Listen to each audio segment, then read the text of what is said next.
I'm just wearing mine because I've been having a fever and feeling sick. I can't take stuff. I'm just kind of. Oh my gosh, shut up. From Woodward, we used to go up there clean and we had a lot of storms through that area. Seemed like they would get parts. They would get hit parts. So that's where we learned. Good driving, we have the exchanges passing, we turn around and go the opposite. Because they're going things. Was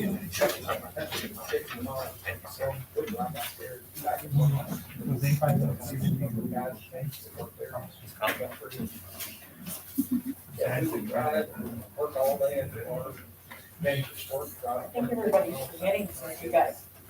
Yeah, Stay at night too. well, I didn't do it the last minute, I remembered it the last minute, I said, oops. And Vickers, but together from here. Is David, can David know? Oh, yeah, we're having. Good place, good place. I need to- Almost.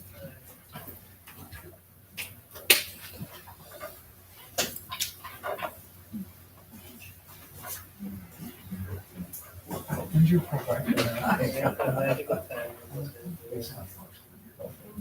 Sunday, September. All right, well, Joe's at 6:30. Go ahead and show us, it's actually getting started at 6:30. If everybody can please join us and please stand, and we'll do the pledge of allegiance. Pledge allegiance to the flag of the United States of America and to the republic for which it stands, one nation, under God, indivisible, with liberty and justice for all. Thank you so much, appreciate that. Appreciate everybody being here and joining us. I know some of you probably noticed and said, oh, we got masks and, what's going on and everything. We're gonna cover it a little bit later on in the briefing, but our local health authority, just because of what's going on in our area, and us getting together in a room with a few folks in here, he just encouraged us to wear our masks for the meeting, but it's optional. Totally optional to be able to do that. But that's the reason why you might actually have that. Council, we'll discuss that a little bit later, but for our guests, so they kind of have an idea. Okay, this is a portion where we get into the visitors and citizens' comments. I know we have our commissioner. If you'd like to come up and, I know you have some information you want to pass on to us. Yes, sir. Good evening, Council, Mr. Rayner. I have one item, we discussed it the last time, regarding the county civic center and its future. We had a public hearing this morning. The Poteet Rotary Club and Strawberry Festival Association made a presentation regarding land they have available down Highway 16. Pretty good presentation. The other interested party are the young farmers in Pleasanton that have the show barn. They didn't make a presentation. No decisions, but I'm just letting you know the status now. As things go forward, one of the questions was, how would this be financed? It's financed obviously from the hotel motel tax, but to kick it off, the judge commented about revenue bonds. We're not gonna just start out with nothing, so it will be estimated and built and paid for by the hotel motel tax. I'm happy to answer any questions you have. Who's gonna make the final decision on where it's located? The county commissioner. Wide open at this point.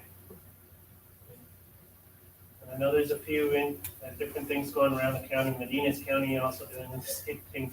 Oh, really? Okay. Yeah, so it's a different, really appreciate that. Is there any other questions for Commissioner? Anything? All right, thank you. Thank you so much. My Appreciate it. pleasure. Thank you for being here. Okay, we're gonna go ahead and move into our action items and we'll go ahead. Actually, let me stop there. Is there anybody else for comments for the visitors and citizen comments? Anybody else? Okay. Okay, let's go ahead and move on to the action items. The first one that we have is A, consider and act upon the request from Lidle VFW Post 12041 to build a ramp for gazebo at Veterans Memorial Park. So I see we have some representatives. Come on up. Come on up. Thank you, Mayor and Council. We got some information here. We want to upgrade the gazebo to not only the stairs, but add a ramp, a handicap ramp to ADA compliant. Here's all the information if you go through it. Ed, do you want to say anything? So the, You have any questions? yeah, the ramp, the construction will be done by Anthony DeVos. He's a resident of Lidle, long term, he was founded in the construction here, get all the permits. And the VFW's funding, that, plus we had an individual who's matching that funding, he doesn't want to be identified to help with the construction costs, of the upgrade, or the repairs to the gazebo and the memorial. Any questions? So those background, just so you know, one of the things that they were trying to do and they came and asked is they wanted to go ahead and power wash, repaint, and fix the steps. You know, that's the thing that they wanted to go ahead and take care of. And as part of that process, they decided because of accessibility for some of our veterans to actually maybe include doing a modification so we could actually have a ramp, whether it's for wheelchair or for somebody that might not be able to go up the steps. So that's one of the reasons that they're here. I think it's, I think that's it. Yeah, I mean, if you look at Natalia's VFW Memorial, it's really nice, and you drive by ours, it does need some upkeep. And we're willing to take that on. Need a motion on that? Yes, sir. I make that motion. Well, I'll second the motion. Second, any further discussion on this? And all the funding is coming from, VFW and our, Connected Junior. okay? All those in favor? Aye. Any opposed? Thank you, Mayor. Please. Thank you. Thank you all. Appreciate it. Appreciate it. Thank you for all the work, good detail on the paperwork too. Appreciate that. All right. B, consider an act upon the request for extension of building permit and extending time for living in an RV approved by council on October 2020 meeting. Lane. How you doing, sir? Good, how are you? Good, good. Thanks for a few moments of your time. My wife and I are started as a remodel, which has become a rebuild of the home that we bought a year ago. Initially, we started some remodeling and discovered that the cracks in the terracotta block walls and the windows and things resulted in we needed to tear some of those down. And when we did that, we discovered that the terracotta block went below the slab, it wasn't on the slab. And so as I worked with Mr. Martin, he requested that I talk with Mr. Nangle from Divine, structural engineer. And as he came out, when he had time, he could not determine a plan to help me redo the foundation without removing all of the slab, all of the structure. And so I did contract with a friend of my father-in-law, who's a structural engineer who works with historical remodels out of the state of Utah, to assist me in that process. And then he got COVID and then his projects and mine along them got delayed for about 5.5 months. And so recently, a couple months ago, we got the final plan. I worked with Mr. Martin, he's come out, he did the demo inspection. We had the plumbing rough and the concrete free, so we've done concrete, so we're making progress now. But we did have to remove all of the old roofing, rafters. The structural engineer was uncomfortable with this, the age of it. Initially, when we purchased the home, it indicated that the home was built in 95 with the 96 addition, is what the county records indicated. But the home was actually built in the 1940s with a 95 addition and a 96 upgrade. And so so once we got here after, because I couldn't see it before I moved from Tennessee because of my military service, we discovered that the project is much more extensive. So our request is, since we've only used 3 of the 10, if you will, inspections, and we're back now on process, that the council extend that, so that we can continue building without requiring us to buy an entire new building permit. And then secondary to that, when I was to the council in October, I did request that we could live in the RV for 6 to 8 months while we did that process. Obviously, that has not occurred, or the process hasn't been completed in the timeframe that I estimated. So we're requesting that we can continue to live in that as we complete the process. Right now, the concrete is curing. I'll be framing. I'm waiting on trusses because of the lumber shortage. M&G and some of the local truss manufacturers are delayed. And so right now, M&G told me that when I talked to them about 5 weeks ago, they said an 8-week delay before they can start the manufacturing of the trusses. And then it's going to be a 3-week manufacturing time frame. And so I'm hoping that by the end of August, September, I'll have trusses and buildings. So how long do you request to stay in the RV? I'm hopeful that by the end of the year, I'll be complete and we can get final and get a certificate of occupancy. So 6 months? Yeah, so back to kind of where we were the initial time, 6 to 8 I'll go months. ahead and move that we allow this gentleman to live in his RV for 6 more months. And you probably have to have 2 motions, one to Yeah. extend the permit and one for the. So we got that. Since Gary introduced it individually, we can go ahead and do it individually. Do I have a second for us to go ahead and extend living in the RV? Okay, so I have a second on there. Any discussion on that?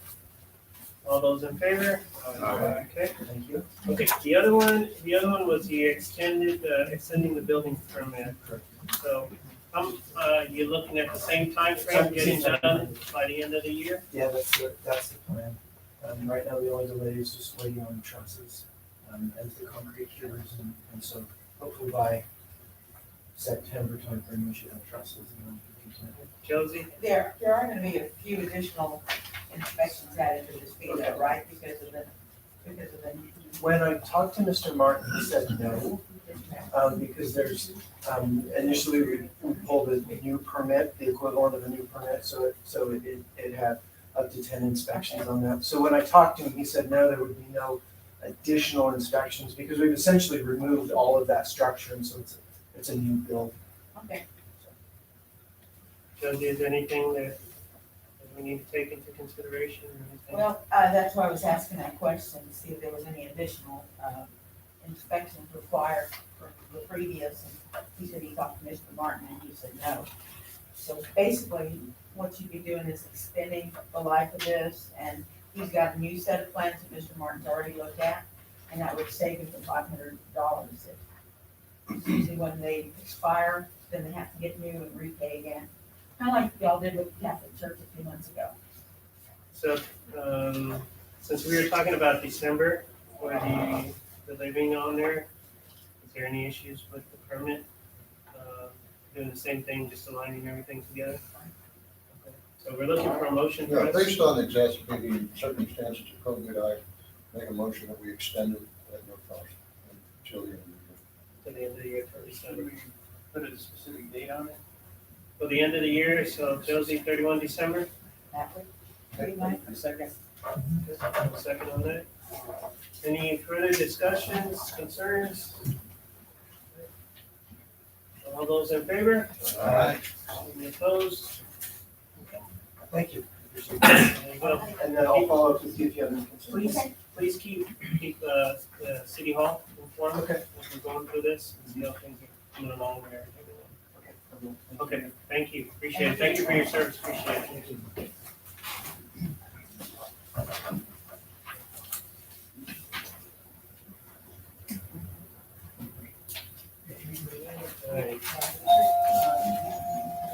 All right. So C, we have the refresher refresher ethics training. Mr. Reese, Adolfo Reese is a senior associate from Ben Navarro Rocha, Renault, and Psych Law offices in San Antonio. He's one of the individuals in San Antonio that actually gets an opportunity to train a lot of folks to get elected. Those of you who've gone through the ACOG training that is provided, he's one of the folks that actually provides that training that goes along with that. And one of the things that they do is they offer refresher training as required, as part of the community outreach. I know for us, some of us, it's been a while since we've had this, so a great opportunity for us to be able to attain this. So, Mr. Reese, thank you so much for doing this for us. Well, thank you. I'm glad to be here, and thank you very much for having me. Just a little bit about myself. I'm not from Central Texas. I'm from El Paso. Decided to go to undergrad and law school at UT, and my blood is burnt orange. So those of you who went to A&M, please excuse me. I get a lot of that. But I've also taught ethics at St. Mary's University in the business school. I took a 2-year hiatus and decided to teach a little bit and taught business law and ethics, and I really enjoy the subject. Unfortunately, I can't give myself the ethics credit that the State Bar of Texas allows by talking to myself. I can't do that, but I do enjoy talking to city council members about it. It's something that ethics has come up within the last 2 or 3 years as something that has not been stressed, but it's fairly important.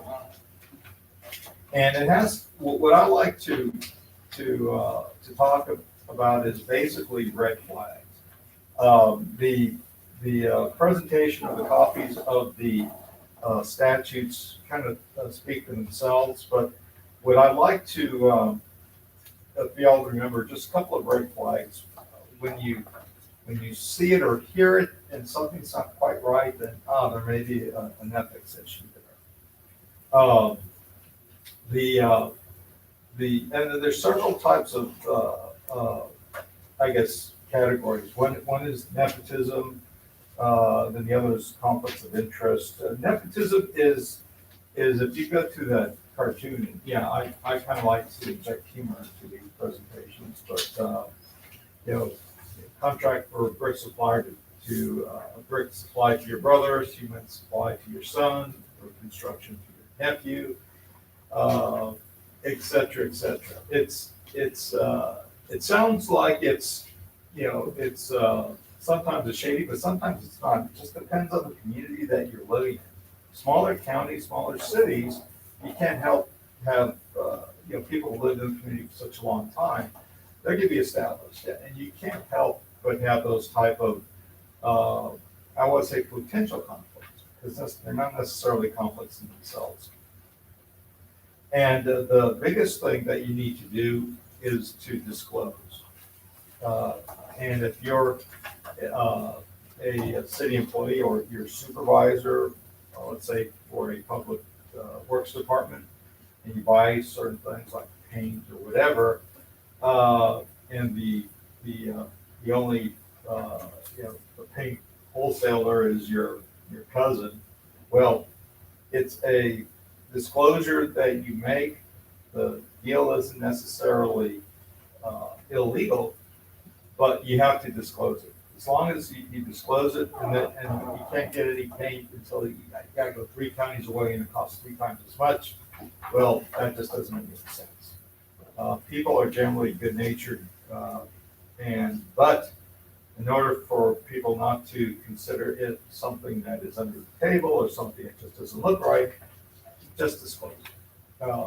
9 times out of 10, you get in trouble more by not disclosing something than the actual accusation itself. So when it comes to nepotism or a family member, if it's a contractor, or that the city's going to hire someone that's your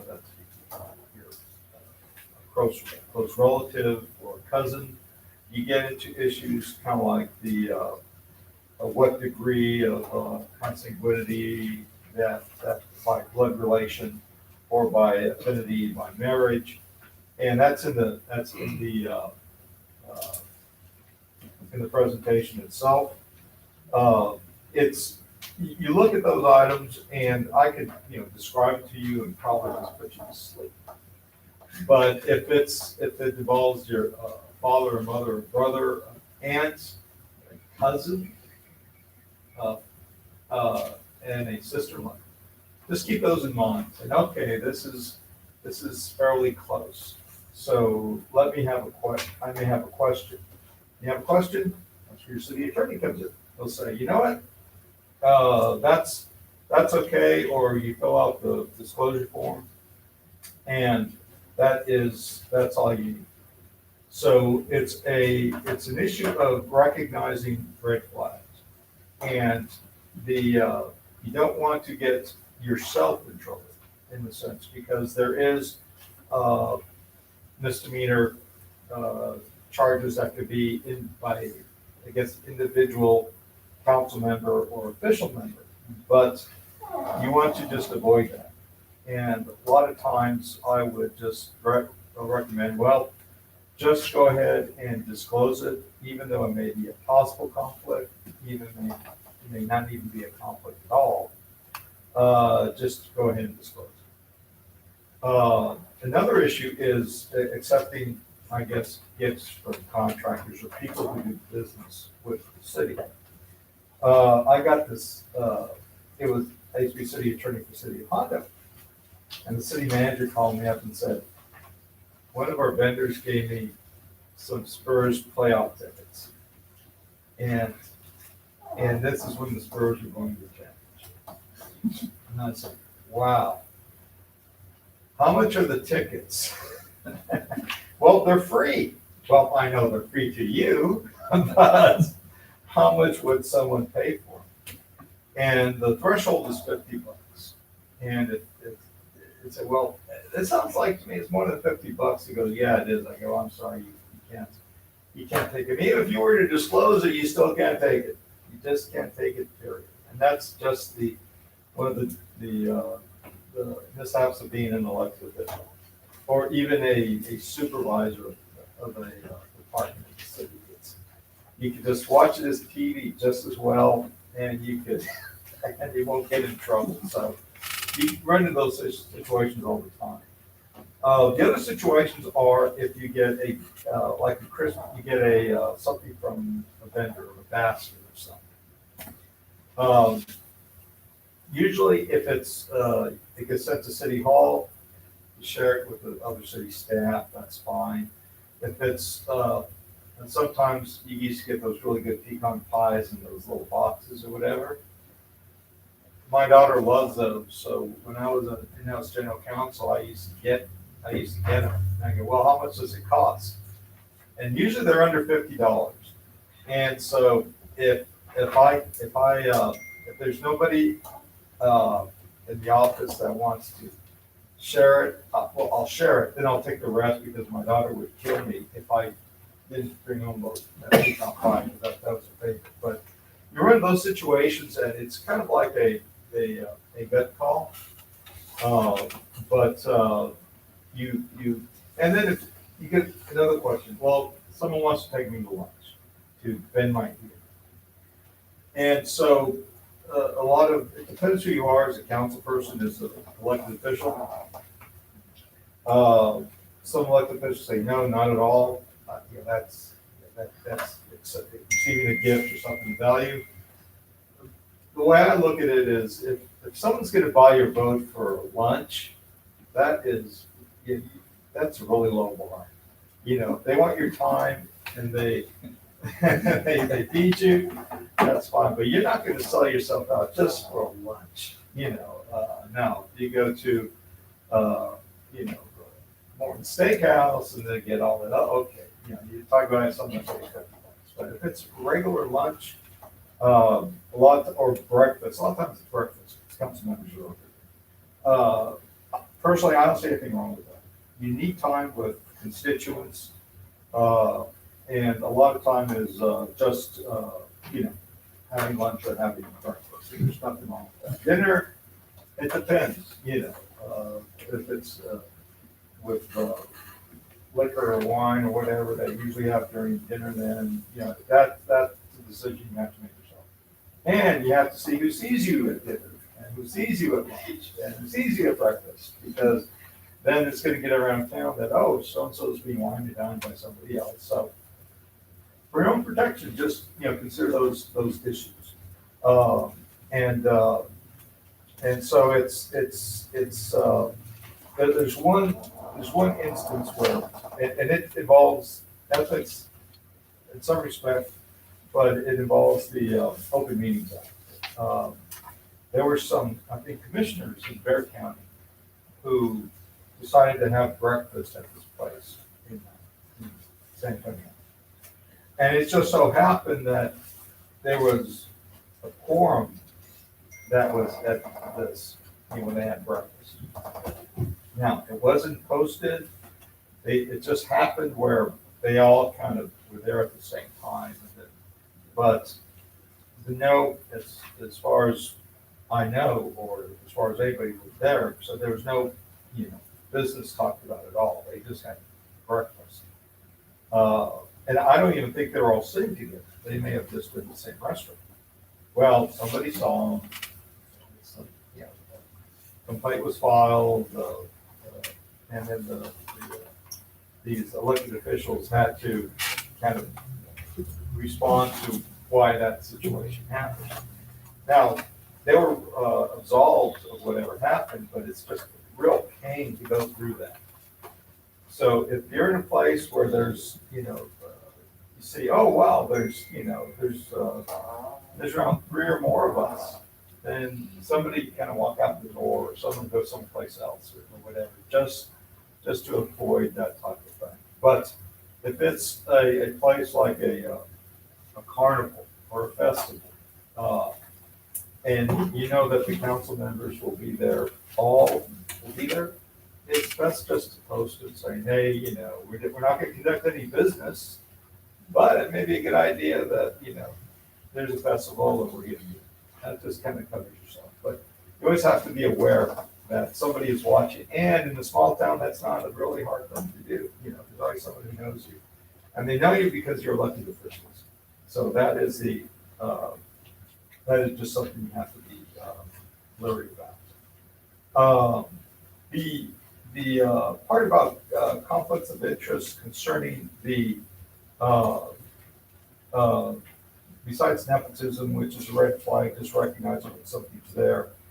If you go this one, this is something that's fairly happens fairly frequently. There's a certain individual that benefits from a certain situation. This doesn't have to be money. It could be something that just benefits the other person. And so you don't look at it as cash. Don't look at it as money having exchanged hands, but some type of benefit that can be tangibly explained or even inferred. So you have to kind of, be careful about those type of things. And if it has a special economic effect on the business entity.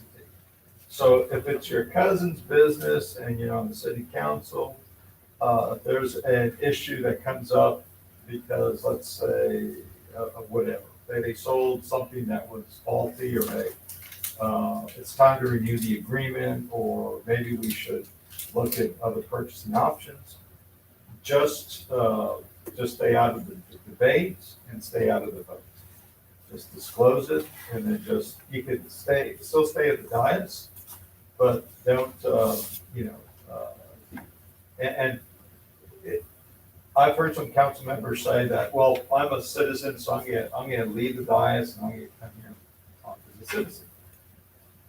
It doesn't really work that way. You're an elected official, although as a body, you're considered the government. Individually, you represent a sector of the community. So I want to talk as a citizen. Well, it's hard to do that. And I recommend that, well, don't. You know, there's enough people on the council for a forum. There's enough people to break a tie. It's best that you just stay out of the debate, stay out of the voting. And it's, believe me, it's for y'all's own benefit. It benefits you better than anybody else. And then you have a opposition in the next election, then they can't say anything, or they can't even mention it at all. The economic benefit analysis is always, you know, you have $2,500 ownership and interest, or again, a close relative with that ownership interest. Again, it's generally, and that's pertains to real property, mostly. If you make your living, well, then if it's disclosed and you avoid conflicts, then you're okay. You just have to disclose. Now, the conflict of interest with regard to chapter 171 and 176 is the next slide. That is, that's generally the civil action that can be taken if there's a violation of any of the conflict of interest statutes or conflict of interest violations. If you fail to do an affidavit of disclosure, and you participate in a discussion item where you have a conflict, or you serve as a surety for a business that has a relationship with a governmental body, you have to just avoid yourself of that interest, you know, and just to be safe and just to avoid questions coming out. The vendor usually has to disclose him or herself of other type of business relationships. There's you may have it in your request for proposals that I'm going to have a proposal to the city to sell widgets or even professional services. You have to disclose, well, did I give any money to a certain council person? You have to disclose that. So there's disclosure even on the vendor's part. And so that would, and again, it's for the vendor's benefit as well, because there's probably this real good relationship between the vendors that you use, and you know them, and they have, and you like them, and you want to keep them because they do good business for the city. They're local, and if they're local, more likely you know somebody who works for that company, and you want to keep them. You don't want to send your business to Santa Fe or whatever. So it's good to keep that in your locally. And then when you have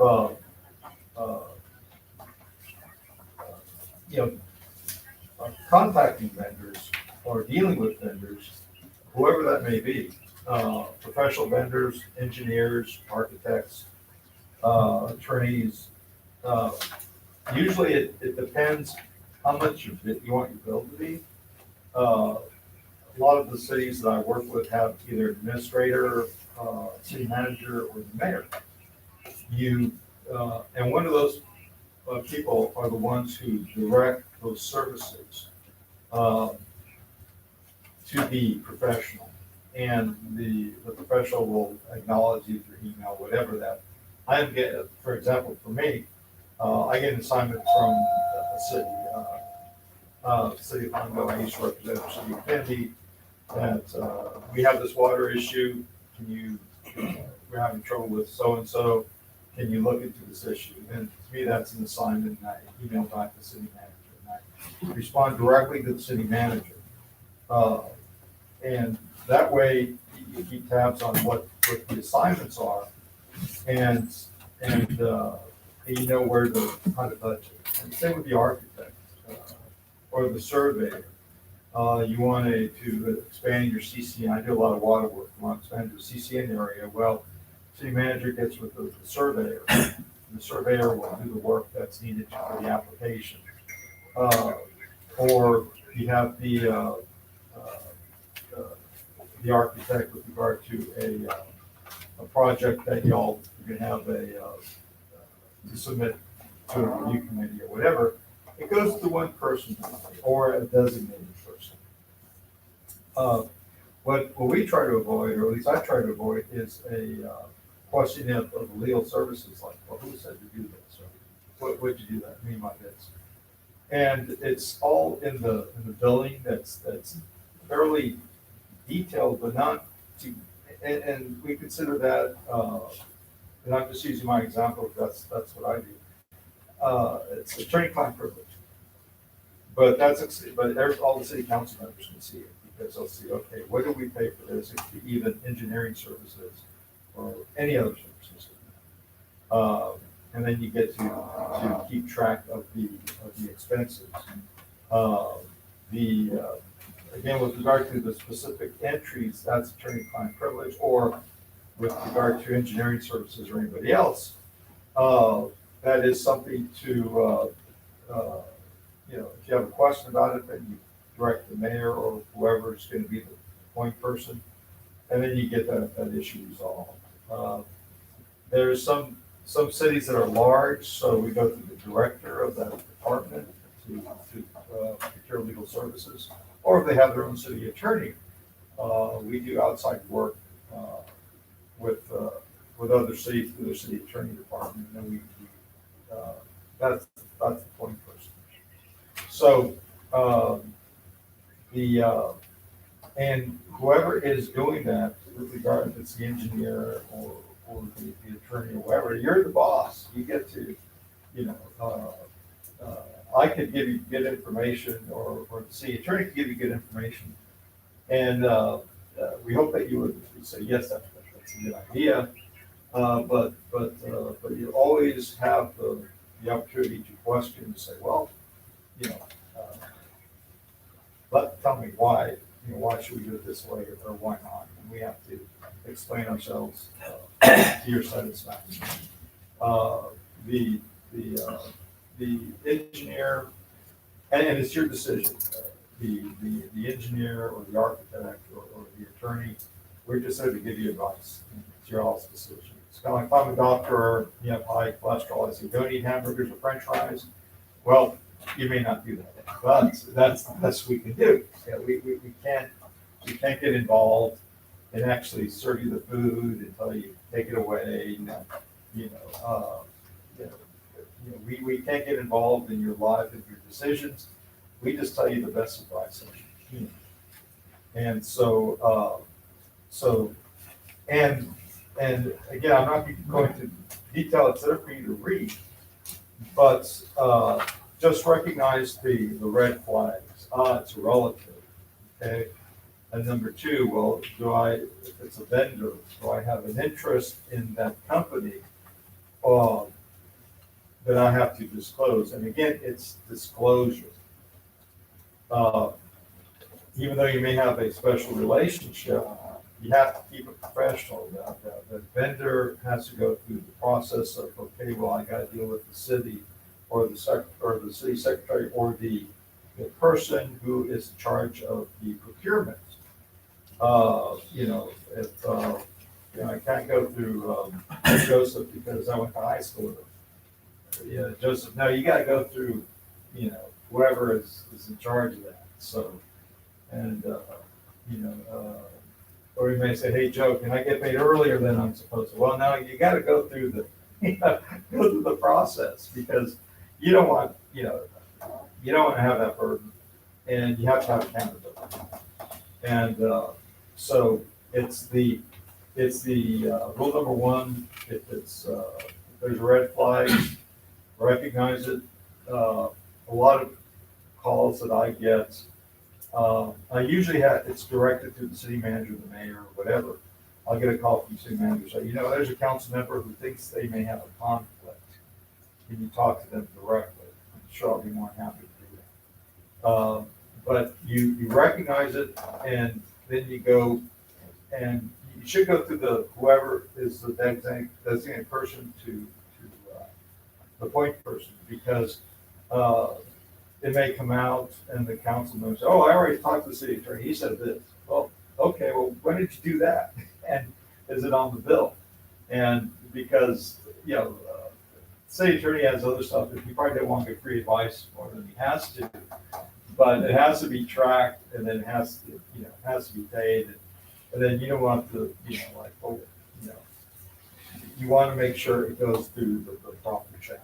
That way, you avoid those type of issues that ethical implications. Now, a lot of people think, well, is it legal?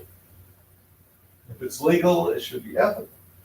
Well, legality is the bottom, is the base floor. Everything else is, okay, it's ethical, your behavior is ethical otherwise. So if you look at it because it's legal, that's not a good measurement of if it's ethical. That's just like the bottom of the bottom.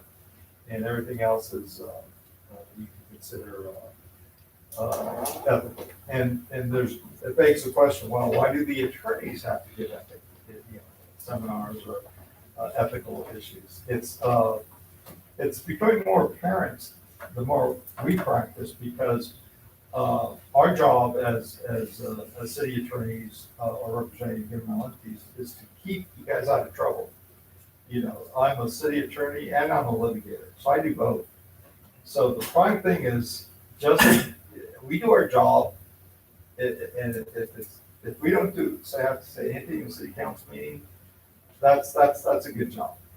If you don't get in trouble and you need our advice, we're doing a good job. We really, I like litigation, and I do most of my practices defending governmental entities. But believe me, it may be more work in the front end to avoid these issues and stay out of these conflicts than to get accused of something and having to defend yourself about that. And recognize that, it's this name may not be right. And just the recognition is in itself is what's important. You can read all this stuff within give them more detail, but that's the basis of it. Now, if you have any questions, I'll take any questions. Mr. Lee, thank you so much. Oh, you're quite We welcome. really appreciate the opportunity Yeah. to get us caught up and get us all. Yeah, and it's always good, and especially after this legislative session. I don't know if they're going to change the statute there. I'm going to a seminar myself next week to Texas City Attorney Association in Austin, so I'll find out if there's any new legislation that's coming out with regard to the ethics. And I know there's new legislation for cities, which that'll be important as well. But thank you for your time. I appreciate it. It's always fun. I love doing these things. And you all stay safe. And again, he's right here. If you need any questions on ethics and all that, city attorney is there to do your work for you and answer your questions. I appreciate it. Thanks for taking care of all the communities. Oh. I know you reach out and take care of a lot of. Oh, no problem. It's our pleasure. I really enjoy doing it. It's a teacher in me. That's what I like. Thanks very much. Mr. Lee. Appreciate it. Bye-bye. Thank you. All right, let's see, we're going to move on to the next action item. And the next one we have is discuss and consider signatures and account contracts with Lido State Bank. Alderman Kate. Thank you, Mayor. I move to suspend the rules to consider item R, update on sanitary easement. This is Alfaro and her husband are here in the audience with us tonight. I think they probably want to get out of here before 10 o'clock, right? Yes. So, if I can get a second on that. Second. All those in favor? Okay, there we go. So update, Well, come on up. Okay. This is Alfaro and I, we've been talking about this. In fact, we had a long discussion today about this. And one of the things that they're concerned about is that from the plat that I sent, they don't know exactly the amount of land that's involved and the boundaries of the land, correct? Correct. And Mrs. Alfaro told me that they're thinking about building, homes for the children. Yeah, we know what fourth fields are. Yeah. This is the thing, when I buy the land. Right, at some time, and what they're thinking about, is that, if they put in a home out there, they'll have to put in a septic system. And they're concerned that our easement is going to interfere with the lateral lines, correct? Yes. So, I told Mrs. Alfaro that we would get somebody with the city out there, we would run off 150 feet, a tape, a rope, and go out there and put markers in the field where we would all know what we were talking about. So that was the biggest concern. And I gotta tell you, Mr. Alfaro, they've been really, really super nice to deal with. I mean, of course, they don't wanna, they've got things that they need to protect. City has things that we need to protect. Mrs. Alfaro is aware of the problem that we ran into. There was a contractor went out there and drilled the well in the wrong place. She understands that, and she understands we got a problem, and we're just trying to work around it. So is that a fair representation of what we talked about? Yes, that is, yeah. I mean, like I told Mr. Lee, my concern is, I understand that this is going to benefit a lot of people. So we understand that, but we also have to take into account our interests, because this is our property, that we work hard to obtain. And, an acre is an acre. It might not be a lot for y'all, but for us it is. So, I mean, we're willing to be in the middle, somewhere, and get, your well going, but, we're more visual people. So we want to see how much y'all are taking in and, what could we do, what restrictions we have, and, everything that y'all put out and, the easement, it makes sense. I mean, y'all are doing a water well there, everything seems fair. But we also want to know what restrictions we have to use that property in the future, not only for us now, but if we ever do decide to sell, how is that going to affect my property value, and even my kids, down the line, So, I mean, once we get that marker, I mean, we could, a little bit determine what, we can and cannot do. Do we have a timeline where we'll be able to get this done? But no, I told them we'd go out this week and do it, and so they'd be able to see it. Mr. Alfaro, apparently a hardworking guy, he was only off on the weekends, and I don't, he's here today. I wasn't sure he's gonna show up because of work, but we're gonna go out there, Thursday and Friday, if I can get some of the city, public works guys to go with me and stake this thing off. And we're not in any rush. I mean, it's because, like I said, our schedule, it conflicts because we all work Monday to Friday. We can't, other than the weekends and a Monday. So whenever y'all go down there, I mean, we can start looking at least what y'all are gonna need from us, and then go from there.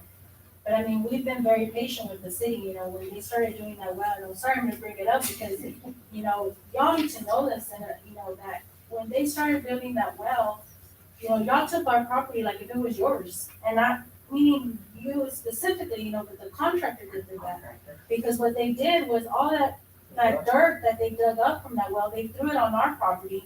Not only that, the water, that they took out with the minerals and went all the way to the back of our property. That back of the property you can't use anymore because that mineral is so thick, and we've asked Mr. McGrath many times, and this is a matter of 2 years worth that we started our construction.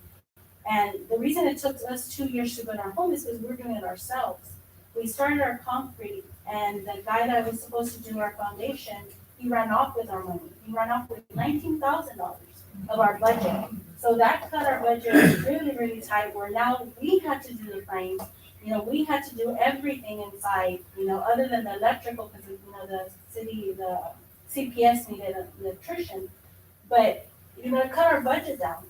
So every time we asked Mr. McGrath, and he very sweet, he always answered, and he was always out there trying to win him, but it took 2 years, and that pile of dirt's still there. And we asked him to cut the, your side many times, because that brush was so thick that we had so many vets. We were an easy getaway. They just fit in, pull out, and right on the main road. So we're very patient, and we want to work with y'all as much as we can. But I just wanted to let y'all know what was going on in that, and it's still going on. 2 years to go cut your piece of property, the grass, and then just 2 years to move one pile of dirt. Well, the other pile's still there. I can't fence my property. I can't bring my cattle in there so I could, take advantage of the agriculture exemption, The only thing I can do is hay, but then I can't use that back portion because I don't have the machinery to go and till that, the back part correctly. So if y'all could throw that in there where y'all can help me on that, go till my property and put it back where it was, that would be helpful too with us. Because we have the tractor, we just don't have the equipment, to do it, the attachments, But, just wanted y'all to know, we're not mad or anything, but I just wanted to make y'all aware, that we are very patient. But, we don't want to push that patience too much either. No, but it's beneficial for both parties. Yes. In the sense of the timeliness and the things that need to be done and try to figure out, Tom has mentioned in the past, and trying to work and try to figure out certain things that we need to do. Right. To try to take care of it, because, and also not only for your awareness, but for the council awareness, we have to be able to work this thing out, because it is gonna hold up our application approval for the TCEQ. So it has to get done. And, we're all in the same, we're trying to help out, we wanna make sure that you're taken care of, and at the same time that the city's taken care of Yes. too. Yeah, and So that's right. we appreciate your time, and we appreciate your patience in trying to take care of this. But we definitely want to make sure that from this point on, and we appreciate you coming over and letting us know, so we can go ahead and put the priority that goes along with that. We got the liaisons from the different departments to also help us out with this situation. And I just wanna know what y'all wanna do with that property. Because some of the stuff that we also even discussed was a trade. You take that acre, you give me an acre of yours. But by that diagram that I was given, and of course paper, it looks so big, but when you're a property, it's smaller. But there's nothing for me to take from you if you're gonna plan on doing another well. I think Mr. McGrath had mentioned that. Because you need the certain, easement around that well. So it's kind of like, I can't even say we'll wash, because where am I gonna take that piece? So I'm willing to work with y'all. There's no question about that, because it is gonna benefit us too in the long run. But even we had mentioned, giving us rights to irrigate our land, our property, I don't know if that's even possible. I think they mentioned that it wasn't, but something that we could benefit also from that. So I think the important thing to take advantage of is for you to go ahead and think of the stuff that maybe might be something to take into consideration for us. Well, this week we go out there and we go measure, so we get a visual of the distance, and then we already ready to go ahead and take the next step with the discussion. Perfect. That sounds good. Council, anything? Any questions? I just want to thank them for coming in, and they've really been cooperative throughout this whole time. We've talked about the pit and the dirt and the drilling mud. The contractor did not do them right. And we talked about this at the council meeting, if you recall that. So just appreciate you helping just work with us. We really appreciate Yeah, that. no problem. Yeah, because it does put us in a bind, it's kind of like, we're at kind of at your mercy too, because we can't say no, and we're not gonna say no to a certain extent because it benefits everybody. So just next time do it. Appreciate it. Thank you. Thank you so much. Yeah, thank you for bumping us up, I appreciate that. Thank you, thank you so much.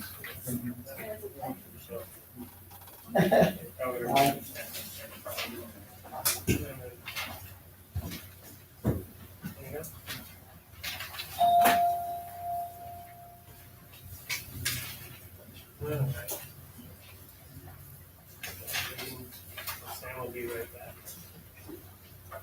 Just waiting for Sam right now.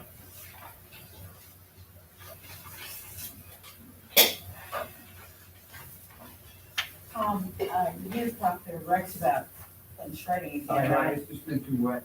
Yeah, that's kind of what I figured, with all the rain we've had, it's just been too wet. Yeah. I knew you and I had talked about it, but I figured the rain was cause. Yeah.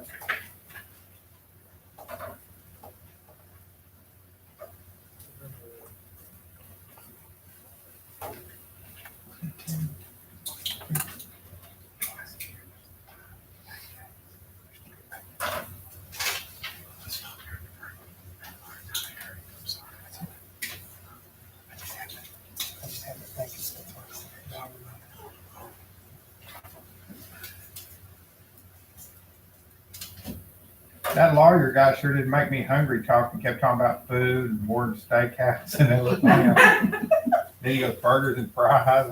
I'm sure That's what you got, that's what you got out of ethics, Did you Richie. get, Oh, you my get God. treated for one of those? I think he was talking about buying a Whippy hamburger for you. Well, maybe so. Yeah. Under $50.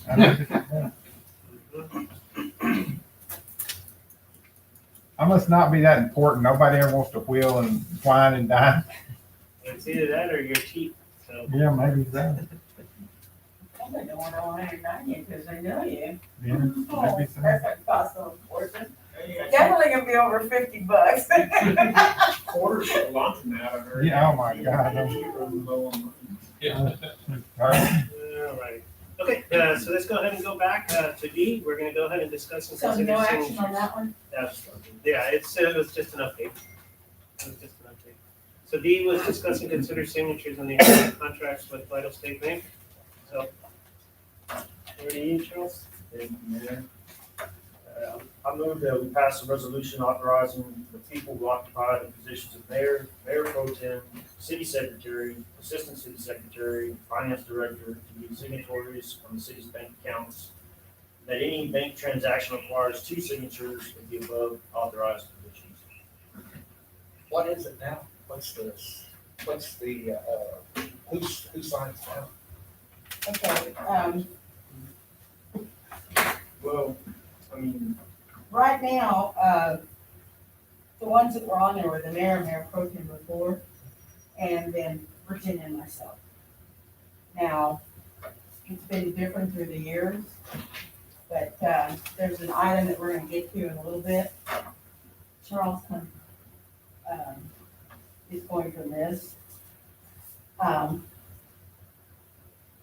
Might as well, when we get to 5H, the bank was, the mayor came in and talked to me about the bank wanting signature cards to be signed. So this is how this whole thing got started. And so, he brought me a copy of a resolution with a copy of what was done back in 1978, in April of 78. That was the first time I seen that resolution. That was before long before I became city secretary. So, the funny thing is, when I went back to the minutes of April of 78, that is when Mayor Matthews got elected. There was no mention of that resolution in the minutes, and I found no resolution that the council passed. So that kind of, it's kind of funny that nothing was ever done that way. But anyway, that's in the past. That was a long time ago. This new resolution that the bank is wanting to sign,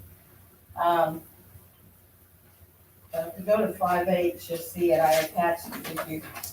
Well, we're gonna discuss that one with the resolution Okay. portion, right? Okay. So that's gonna be So- letter H, so we'll get in there. What? Okay. It'll make it a lot bit quicker. But to answer your question, Jerry, basically what we actually have is we have multiple accounts in there.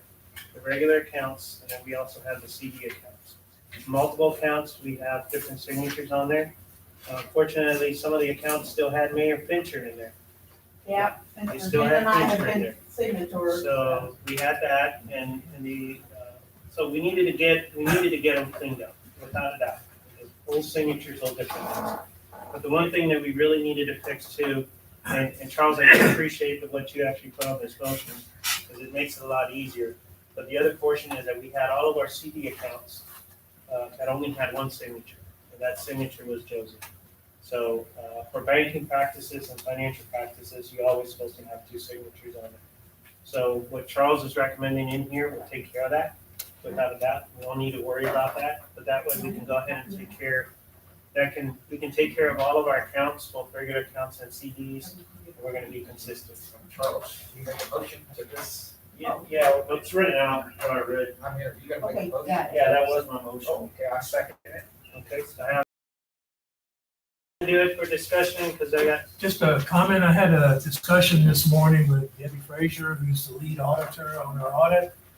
And she made the comment to me that we have a number of bank accounts that the signatories need to be updated. They've been Old updated, mayor, they've all been, yeah, they were updated.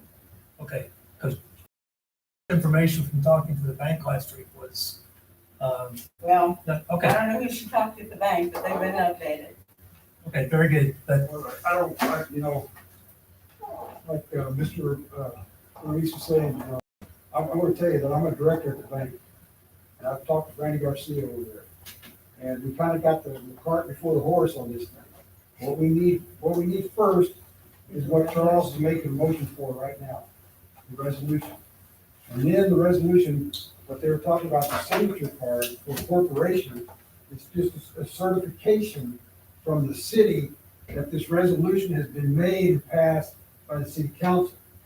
We just can't send somebody over there without this resolution.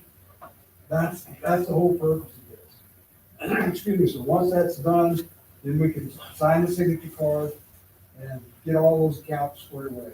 And just as this motion states, these positions, that people will be authorized on those accounts. And they'll take 2 signatures on each account.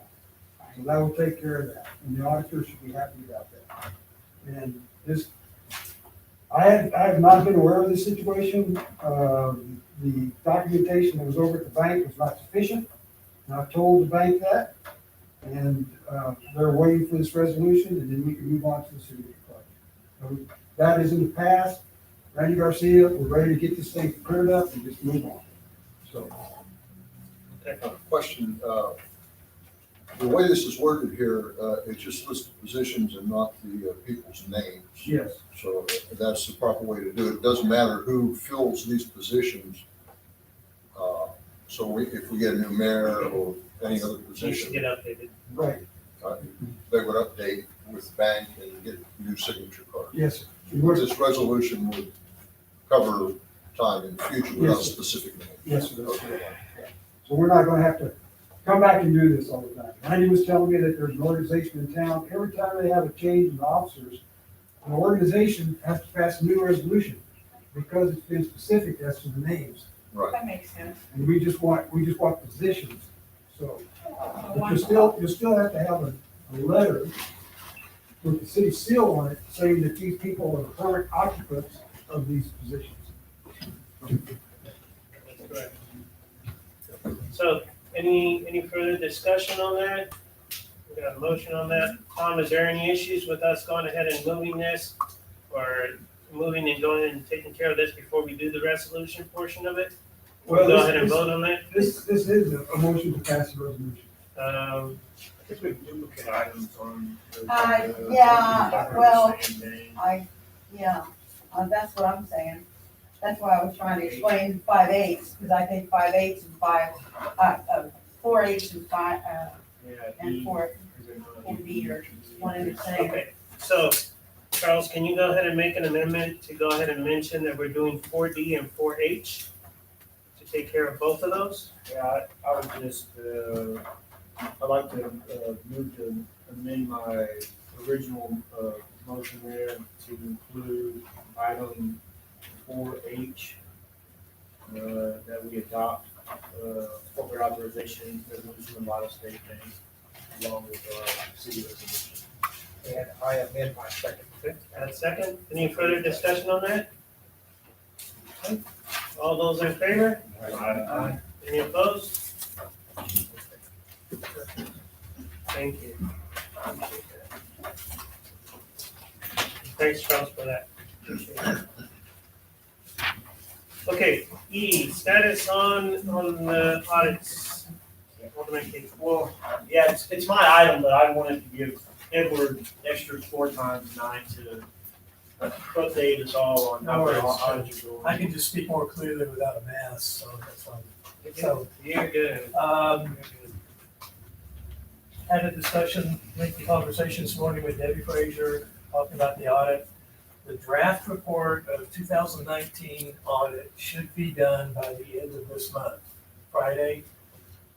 When it's done, she is gonna send it to Josie and me, and when she wants to have a discussion with among the three of us, just talk about various things in the audit.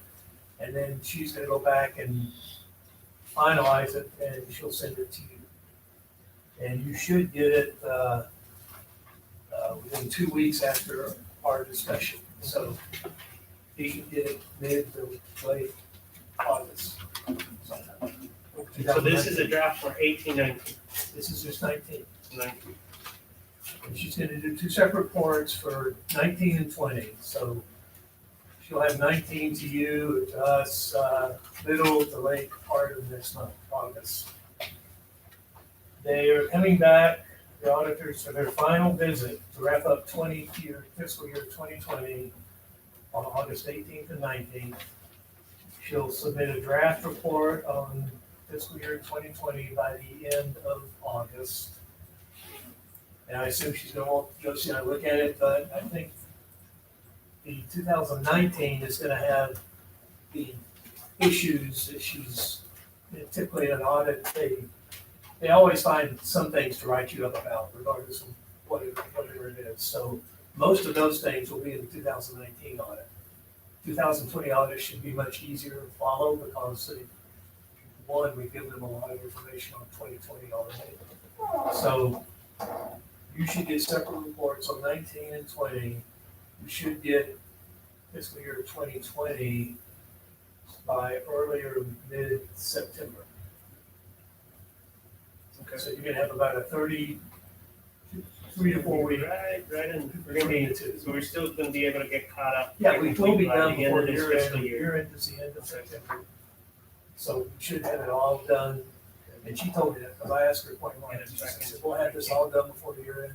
And she said yes, so. and that The only was- thing I asked, and this is from previous times, and you weren't here, is talk to her that at the point where it's appropriate, after she has a discussion with you, I would like the department heads, remember we had that discussion before? Our department heads have a chance to look at it, okay?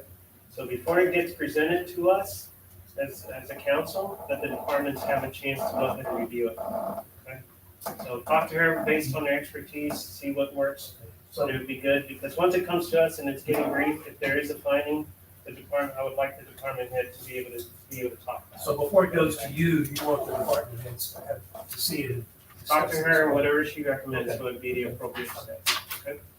Mayor, would it be possible for the council to get a copy of that as well, whenever you get yours? You know, Yeah, I that mean, way we can all review it, and that we're not trying to, you know, Yeah. digest all that information. You know, I think that was one of the issues with the previous auditors, is that Yeah. not everyone, Lateness. lateness and that the rest of the council wasn't informed. definitely get it ahead and then before we actually have the presentation, so everybody reads it. But, you know, the biggest thing is I do want the department heads to go ahead and review it. Okay, so when we send it, when she sends it to you, I'll have her send it to everyone. Okay. Yeah, depending on when her briefing is. Yep. Yeah. So she has all that. Okay. Okay. Anything at all? So just to clarify, we're looking 2019, late next month, to get 2019 wrapped up, and then early, mid-September for the 2020 to be complete. Correct. Which fits our original timeline. Our original timeline was mainly to get everything done before this fiscal year ends. So, Thank you. thank you. Appreciate that. Might just stay up there. All right.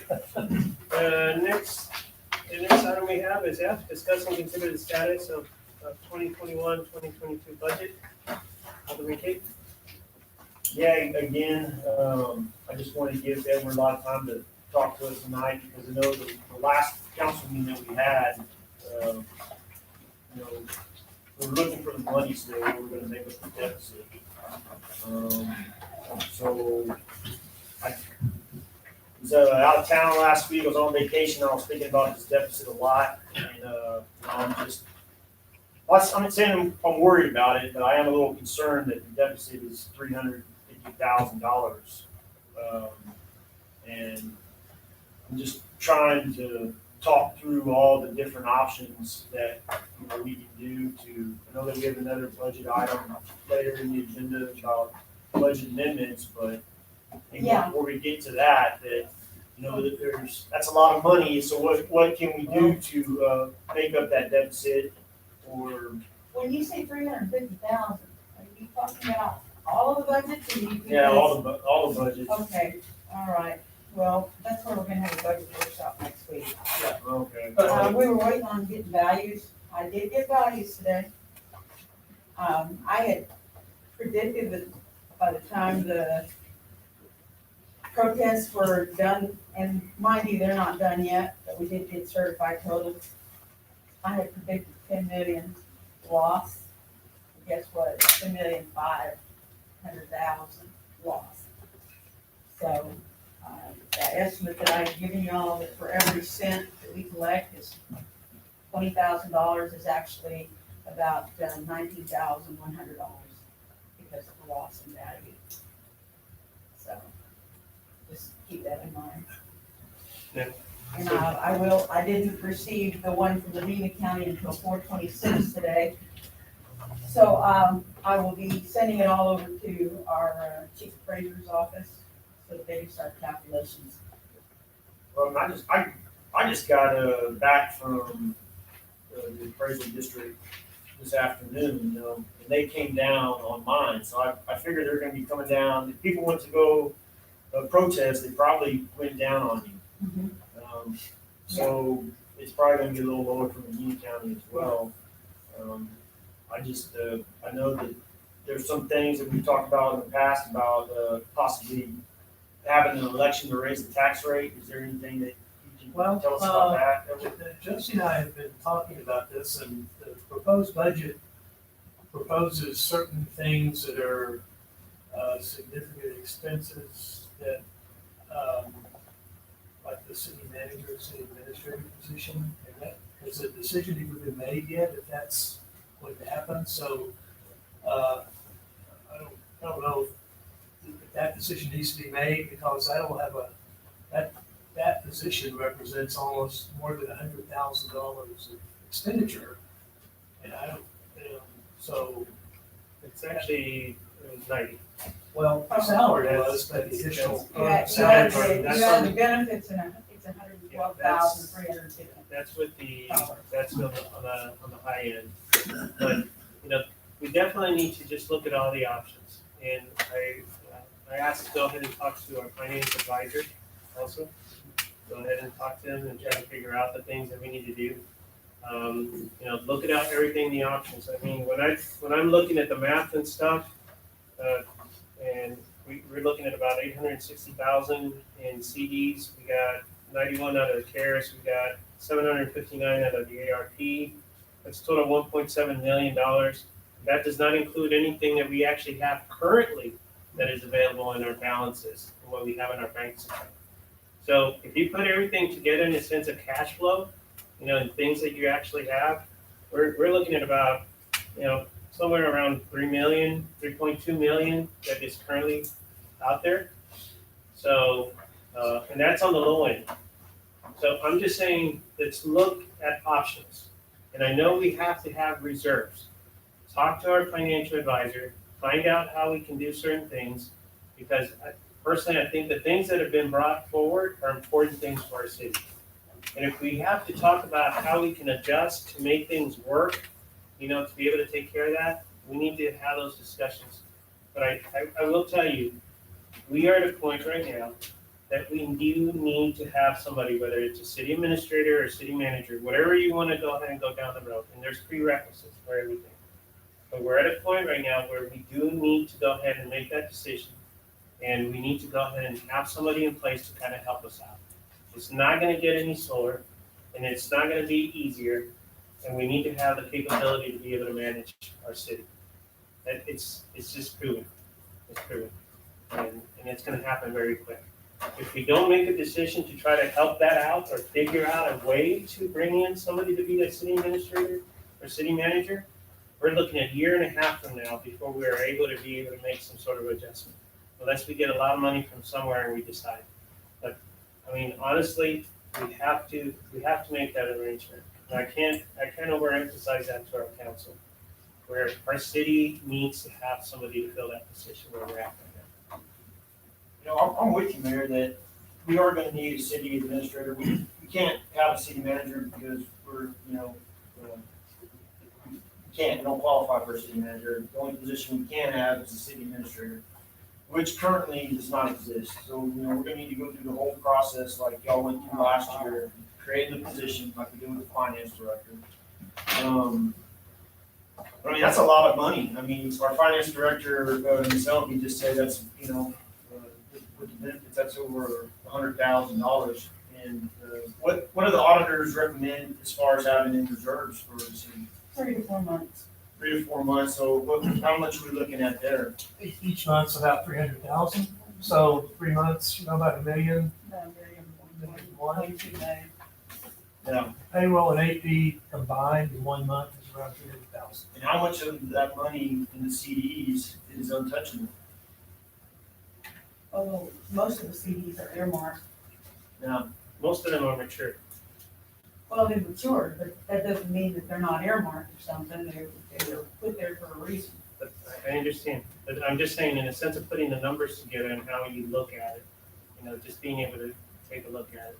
What I sent out, what I gave you is just something that we had talked about, I mean, in a sense previously before, you know, and it's, this is the first time that you guys see this, and it says administrator, I'm just giving it out for you guys to take a look at.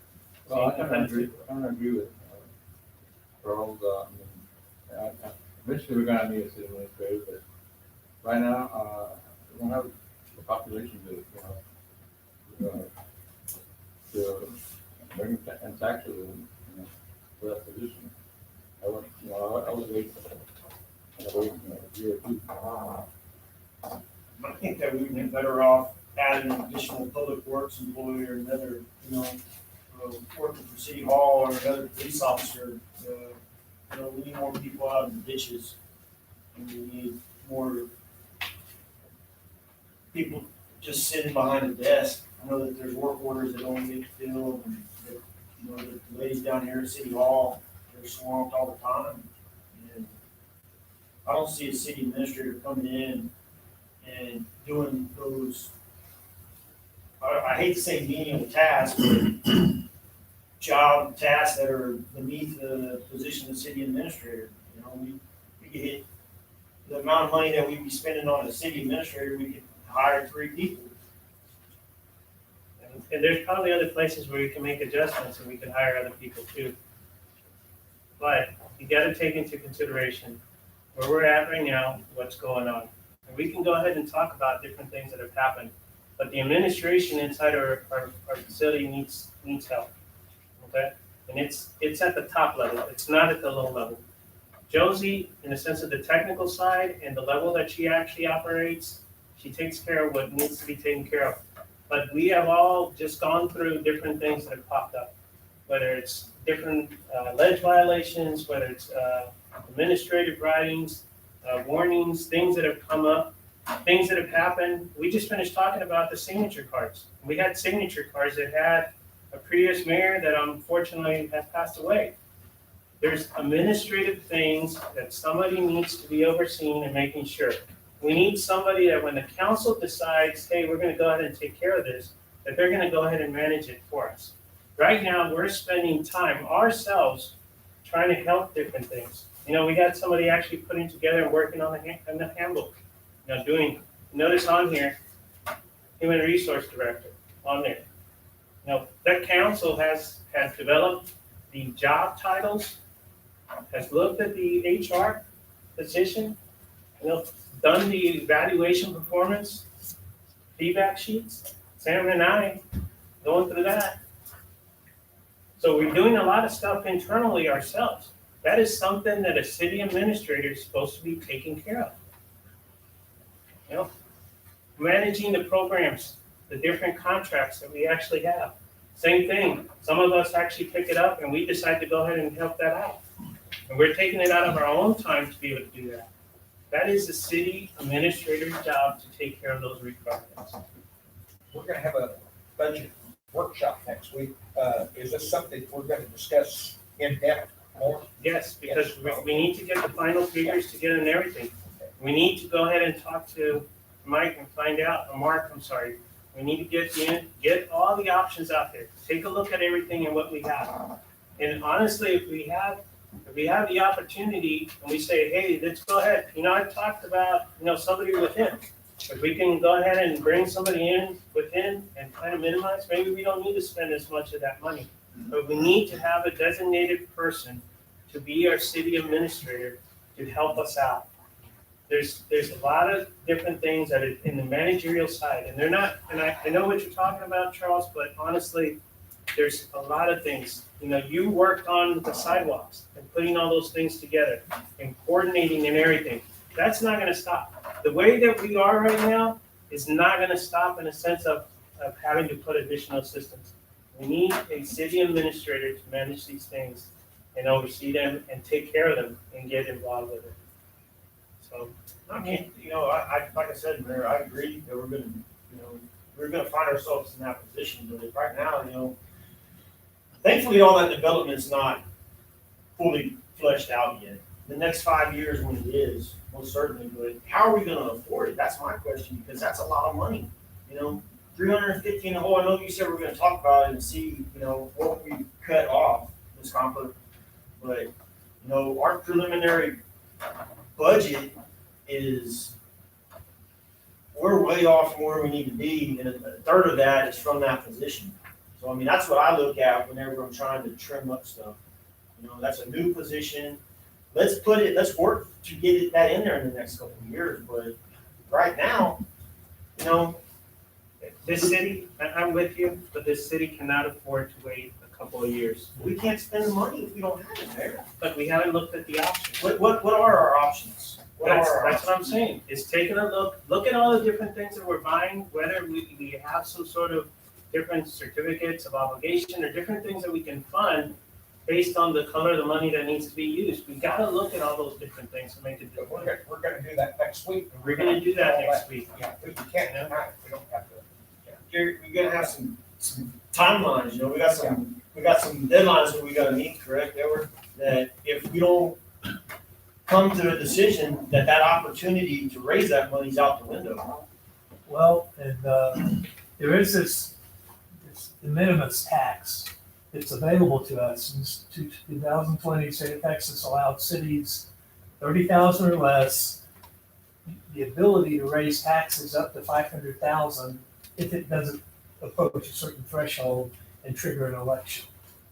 Now, I'm looking into that, and I'll have more information on that for next week's meeting.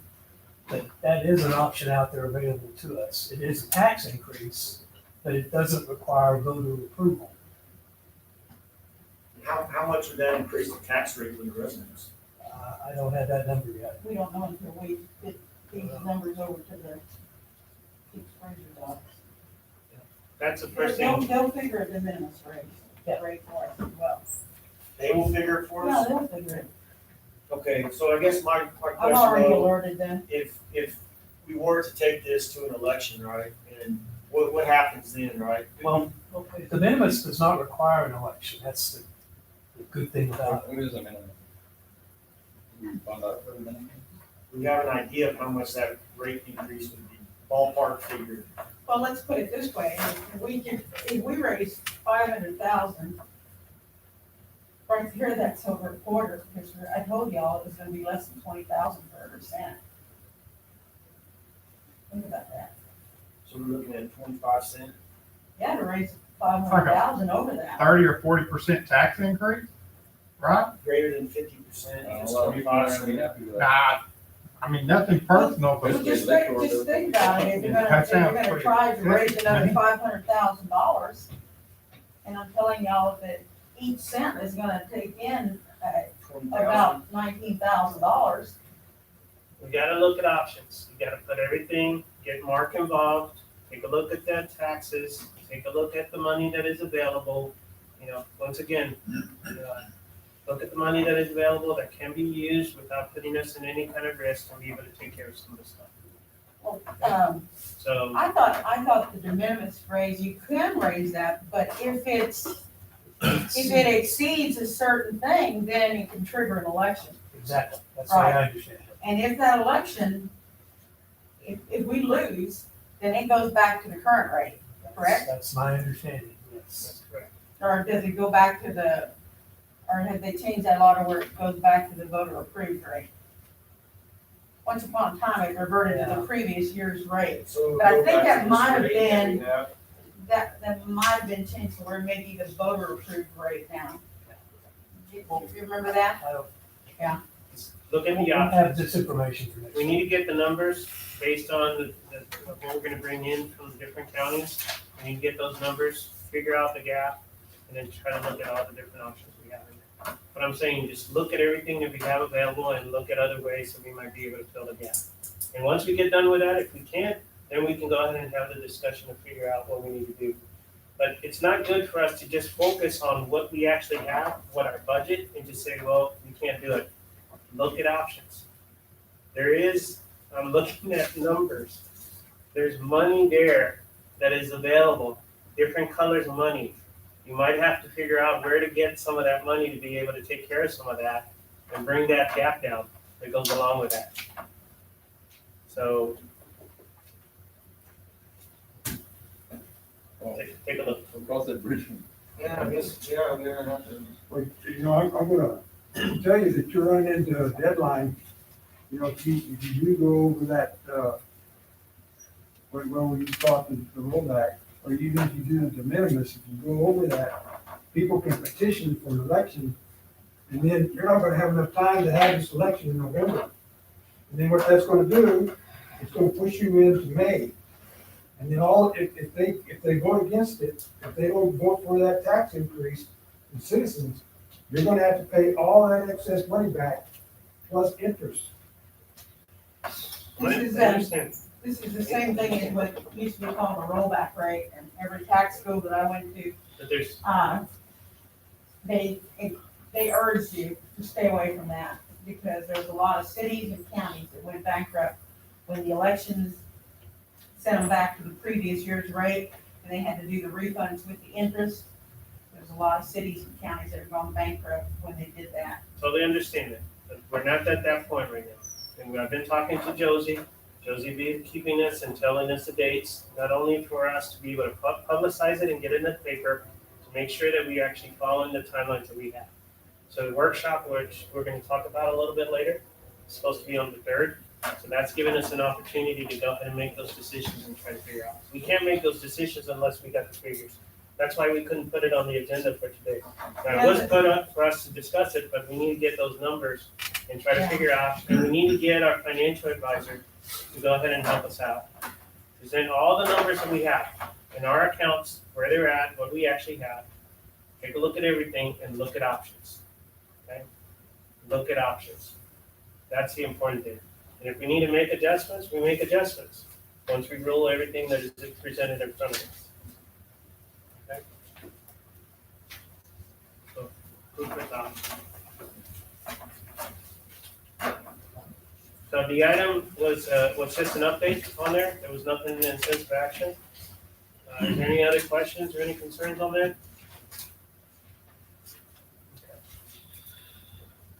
Oh, I'm sorry. Let me go ahead and provide different clarification on that one. We're discussing consider the status, so there is a possibility of an action item that goes along with that. So any kind of motion you want to table, what would you guys like to do? I guess until we can, have this budget workshop on the 3rd is what we're talking about having. Yeah, I'm gonna open it. I'll second that, Tim. Okay. Any further discussion? All those in favor? Aye. Thank you.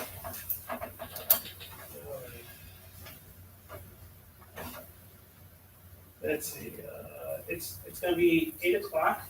I think we're at a good point for us to go ahead and take a break here before we continue on with G on there. We're gonna go ahead and take a 10-minute break, and just for FYI, folks to know, this month we actually celebrating some birthdays. So Joseph, I know we kind of skipped over you, but we can't miss the opportunity to highlight you. Cassandra also is one, and then Joseph here in the next few days, she's also going to be celebrating. So there's some goodies that My age, you don't celebrate. some goodies that Richie's family prepared for us. And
finished the We got that well. one. So get that back to us, but, yeah. 8:12. Go ahead and show us back at 8:12. And first of all, to the Priest family, please pass our thanks. We appreciate it. Those were great cupcakes. And make sure That you, was great. make sure you Nobody- tell them That's that great. your dad actually told me which ones he doesn't like the best, so I would eat one of those. I would take away from the ones that he would take home and eat. So make sure you tell them they were successful. Very clever. Yeah. We're gonna try to do, Danny wants to do barbecue one night. Danny wants to do barbecue up here, so we were gonna do it and then COVID hit, so if we can keep on it, maybe next time we'll have what are you looking at? Oh, the second wave of COVID. Yeah. You're not talking about last year, are you? No, last year we were gonna start it and then we moved, so I wanna try to get barbecue up here. I mean, I think food will help bring us together. But don't tell anybody, because then we'll have a bunch of people in here trying to. Put your mask on. Okay. I'm telling you, it's all good, all good. All right, so let's go ahead and get started. We're gonna go back to action items. Indeed, presentation by CPS Gas representative pertaining to alleged violation city by Railroad Commission. Alderman Kate. Thank you, Mayor. I move to postpone this matter until the CPS Gas representative can attend a regularly scheduled meeting of this council and provide us with an update on all matters pertaining to the alleged violation. I second. Any further discussion? All those in favor? All right. Any opposed? Any-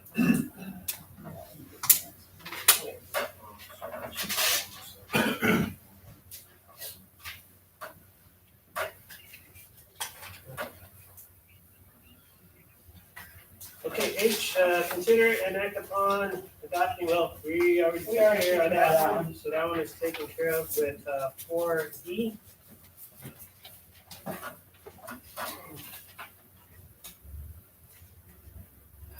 Okay.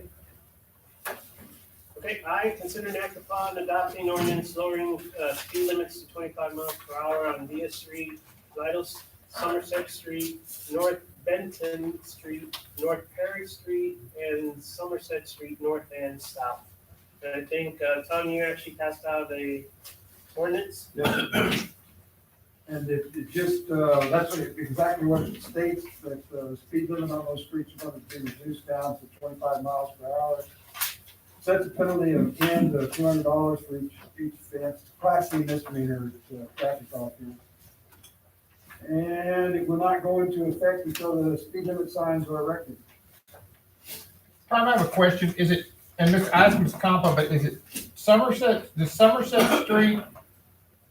Okay, that's what we just figured out. So Somerset Street ends at Lytle, Somerset, and then we have a small section that's Benton City Road between the Y and the county It maintenance. goes down to the way that my maps look, Richie, Somerset ends at 3175.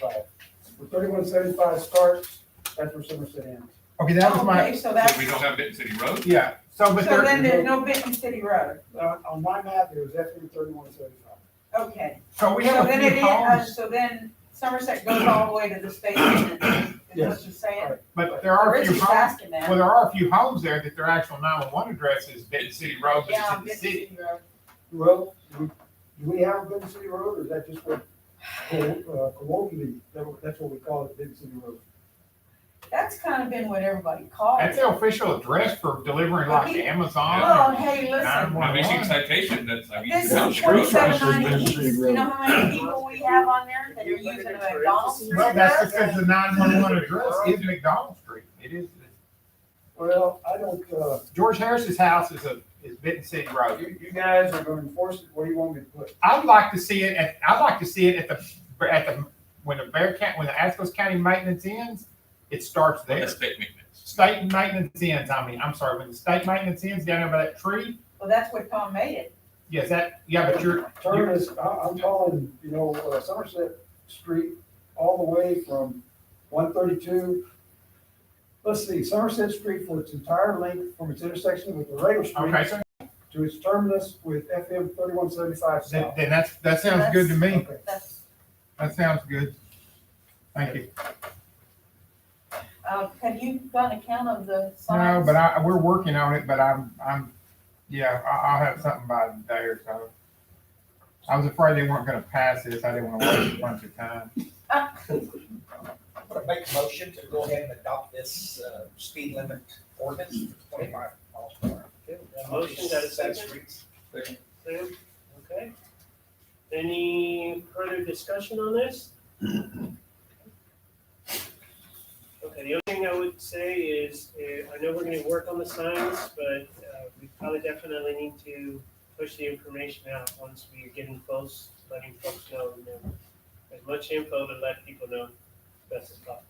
You know what I saw this past week, Mayor, is whenever the speed limits drop down, they have like a red border around them out in West Texas, whatever, eastern New Mexico is we're doing. So instead of the flags, what about those that when they drop down? So, yeah, I mean, that's what we're going to have to do. We're going to have to do something more than just buy those traditional signs.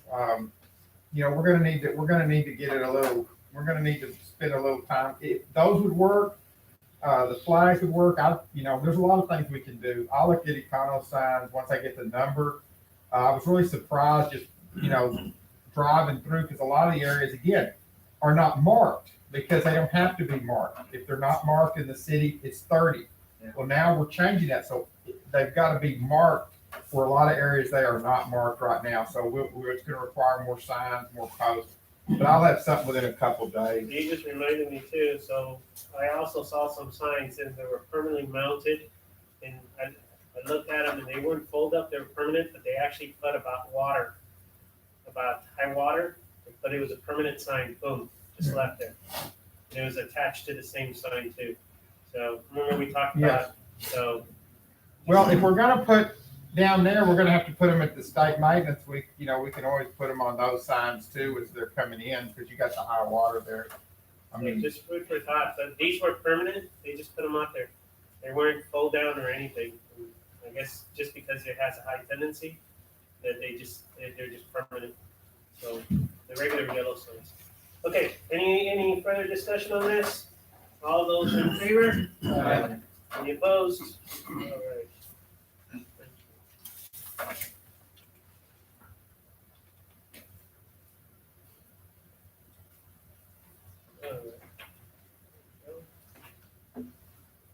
Okay, J, consider an act upon allowing old kennels to be donated to the city of Natalia. Santi. Yeah, I just wanted to see if y'all were okay with the kennels I'm gonna be taking down, the old ones we have. Natalia, last thing Natalia, they're interested, they don't got really nothing set up for that. So when I take them down, of course, they're gonna be cut up and they're gonna have to do the welding and get them back together. And Are they gonna come pick them up? yeah, they're gonna come pick them up, no cost. They're gonna get with their guys. When I dismantle them, then they'll come get them and take them.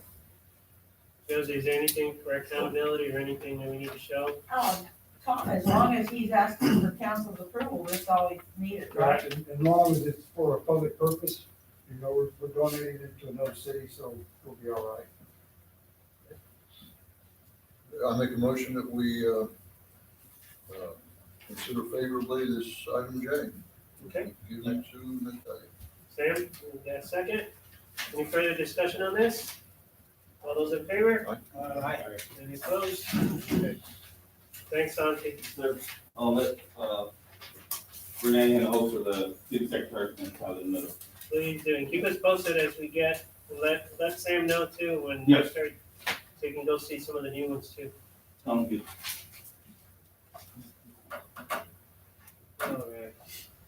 Okay, consider an act upon advertising for vacant permit, tax, and utility clerk position. Okay, at the last meeting, I asked for permission to get a part-timer. Our part-timer took a job with the police department in San Antonio, so I haven't been able to get her on, but, I would like permission to advertise for this position. Hopefully we'll get, some bites. I had a call already today, so.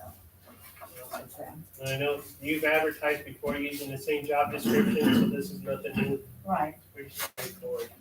Being able to do that. When are you, Go ahead, Mayor, I was just gonna make a motion. When are you looking at trying to fill this? Advertise and then try to Well, we have to fill? advertise for at least 2 weeks, so I would say probably, by the time I get around to interviewing, if we have a lot, it would probably be the second meeting in August before I come to council. This doesn't involve any change to the budget, it was already funded. Right?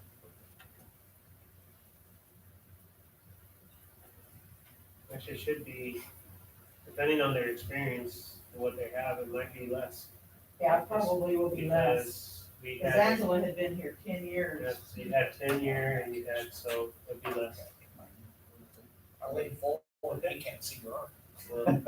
Start I waiting. need to leave. Mayor, I move that we allow the city secretary to advertise for the vacant permit, tax, and utility clerk position. Thank you. Second. Okay, second, any further discussion? All those in favor? Aye. Any opposed?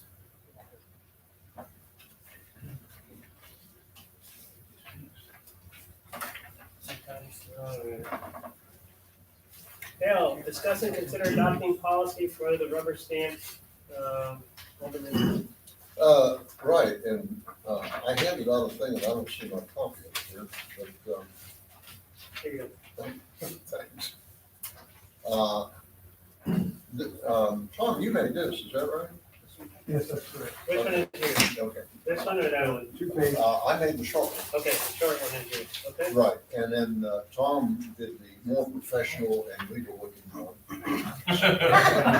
So, in thinking about this, because we've already passed the motion to have a signature stamp, a rubber stamp, and I know the mayor's already procured one. We're looking into the electronic or digital signature, but that's a much more convoluted thing. So I wanted this on the agenda because I think we should really separate these two. Get the rubber stamp issue taken care of, and then move on as we can with the electronic one. So I put together just a list of suggested items that need to be included on the policy. And I see some of these are on the one that the attorney suggested here. So, And, David, I really like this usage log. I like that. To maintain a log of the use of the staff. my wife liked it too, by the way, when I showed it to her. She thought that was funny. So you're Great good. minds, great minds. You're in good company. So what I would suggest is that we take a minute to look at these two documents, papers, and have a discussion on coming up with a policy and getting it taken care of as soon as possible. You wanna look at this one? Yeah, I'll find mine here. I know I have it. It's in the stack somewhere.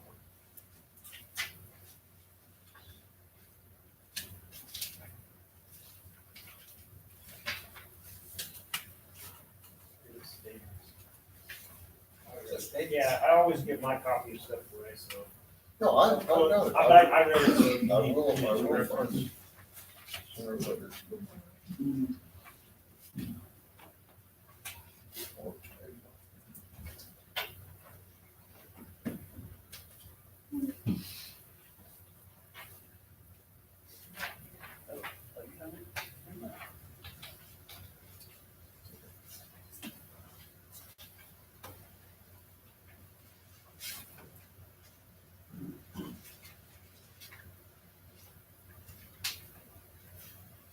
And the way that I drafted this policy, my policy was that you could have other people ask the council if they could use a rubber stamp. But, who it really was in mind was James McGrath. He's got a lot of reports to sign, or he's got reports to sign, he's out of pocket. And he can authorize someone to use a rubber stamp, sign the reports. But that would have to come, anybody who's going to use a stamp, they'd have to come to city council and ask for authorization. And they'd have to explain why they need the rubber stamp. I push a little bit differently that, I'm thinking in terms, it's a mayor's signature. So the mayor should be the one who makes the decision. Let's say he's out of town, something comes up, Josie calls, she's on the list, she calls and says, here's what we need, maybe she sends a copy of it to him, and he says, yep, go ahead, but get somebody else on the phone, so she gets one of the persons on the authorization list, and it's like a two-person confirmation. And then they log that they called the mayor, or they got an email from the mayor that says, yes, they can use the stamp for this document on this date, and that all goes in the log. If it has to go to city council, then we have to call the council together Oh, no, I'm talking about to get the stamp originally. to buy the stamp. No, if someone, if James McGrath was to come before the council and said, I would like to use a signature stamp. Oh, I see. So this policy that you drawn up is all inclusive? Yes. That's to include other, Other Other people who need it. people, Like, department heads. Yeah, if Edward needed a stamp, he just come to the council, say, this is why I need a stamp, or if you need a stamp, there's. What about me? No, you don't sign anything. Yeah, you too. But it would still need the approval of the Matt mayor. can sign, he No, doesn't they don't need the approval of the You don't council. sign nothing. They wouldn't be authorized to use a stamp until the council voted on it. Right. Only but for single usage, would they then? No, then they would follow this procedure. Once they were authorized to get a rubber stamp, then they would follow this procedure. Oh, okay. It'd be this identical to the mayor's procedure? Yes. So we would need to, are you trying to make this generic and also include for the mayors on Yes, here? yes, So we need to include some of the things that yes, he has. yes. Okay. That's what I The said. council has to I didn't have decide this- what they want in there, I didn't have- combining y'all's. Yes, I didn't have this usage log, and I like that. You know, I like that usage log. So, for example, if Public Works gets one, it's his. He doesn't need to give anybody else approval to use it.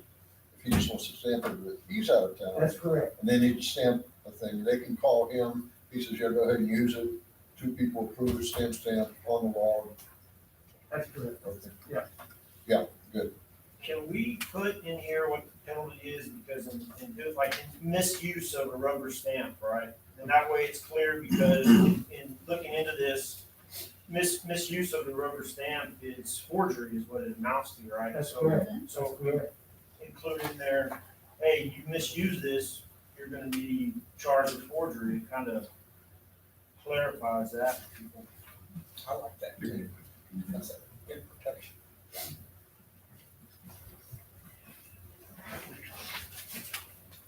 I think some of what he has on the top is covered. I think we still need to include like the bottom portion on there. About the prior approval, having at least the two people in the log. So you're just gonna add those on there? Okay. So can you make changes and maybe we can see the final product on the next meeting? Yes, sir. Yeah, the idea of, you covered the locked or secure location, having the policy letter co-located with the stamp, I think just keeps people out of trouble. Because they don't have to memorize, okay, what do I need to do? When they go to the stamp and open the locked drawer or the safe or wherever the stamp is kept, the policy letter's right there, the list of people authorized to use it. Oh, that's the other thing on here. I agree. We need to put that on there, the list of people authorized to use it, right? Well, you don't want, like David said, you don't want too many people using it. You know, a minimum number of people should have access to the stamp to use it. And the way that I have this, the assignee, the person that can use that stamp, is the city secretary or the finance director. Yeah, but what if one of us is out of pocket? What about the assistant city secretary? Well, again. There's always a you- chance that, So Tom, can we just put it on there that upon the absence period, the principal, whoever it is, so this is the general, the principal will designate the person who will actually keep the stamp, and just leave it like that. The principal, I think that we probably need to go ahead and say the central person, you know, we need to say who's going to keep the stamp in the policy. Otherwise, you're gonna have all, how are you gonna keep up with that? I mean, you're gonna have it locked up, and Yeah, it's gonna be locked up in the it's gonna be locked up, so. Oh, okay, all right. But to me, there's a difference about securing the stamp and using the stamp, two different things. Using, that's what I'm talking about. Using. So I think that, you know, you need to limit the amount of people, just like David's got here, who have access to the stamp. Well, in this case, the mayor would have his input. I want Josie, Edward, and maybe Virginia. And these are the three people authorized. In case one person's out of pocket, then you still have two. And he can authorize it by phone call, email, or something like that. And then at Public Works, James could say, here are the three people that are allowed to use it. If I'm not here, at least two of them have to sign. They have to hear me say, okay, use it on this occasion for this purpose. And we're gonna have someone who has, all of those lists in one simple place. Well, I don't think they need to have all of the list. The person who has the stamp, if we give that person the authority to designate the people who are authorized, James would keep his list of three people.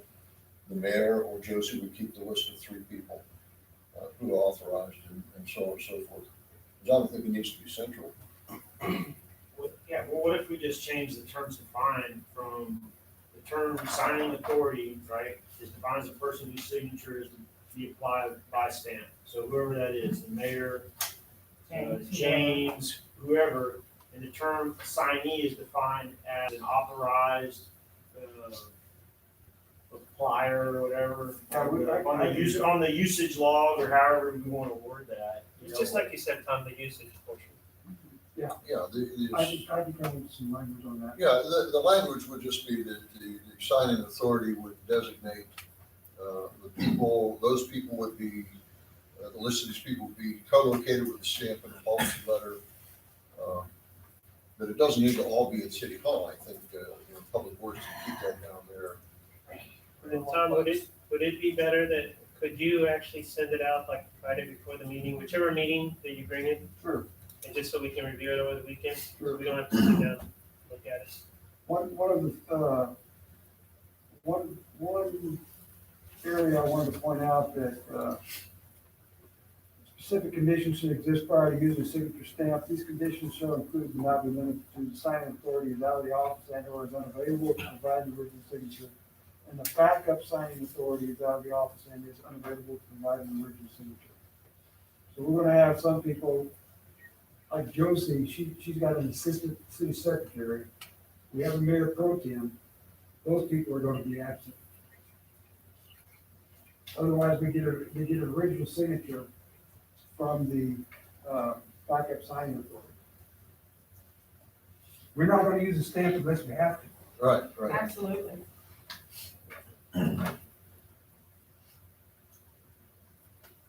But if you're communicating with me, there shouldn't be any reason why. Why should it have to be used? What? Why it should have to be used? This is a fallback. Right. I'm just saying, if I'm traveling and I'm somewhere, there's no reason why you can't contact me and just say, hey, I know that you now. need to get that taken care of. Just because I'm out of the area doesn't automatically go to the mayor pro tem. That's what I'm saying. Well, see, Mayor, this is what, we don't have the policy yet for electronic signature. How are you gonna sign it if you're out, let's say. I sign documents all the time on laptop, all the time. But that's electronic signature. Yeah, correct. And as long And as that's you, what, no, that's what I said. We don't have an electronic signature policy yet. I'm just saying, you can take care of that. If you are authorized to have the type of software that you're gonna sign, But we don't have that yet. That's what I'm saying. You know, and that's what David was saying. Let's get this done. If we need it, we need the rubber stamp. But we don't have that electronic signature. Did you guys read the 25-page document that Joseph sent to you from A&M? There's all kinds of The one from A&M? yeah, Yeah. there's all kinds of hoops in there to jump through, right? I understand. But if you're authorized and you have the software, you can sign it anywhere. I That's what I'm understand you're saying, but you're not understanding me. It's an electronic signature. You're talking about an electronic signature. And we don't have that policy, and that's why David was separating the two. We have to have a written policy for the use of electronic signature.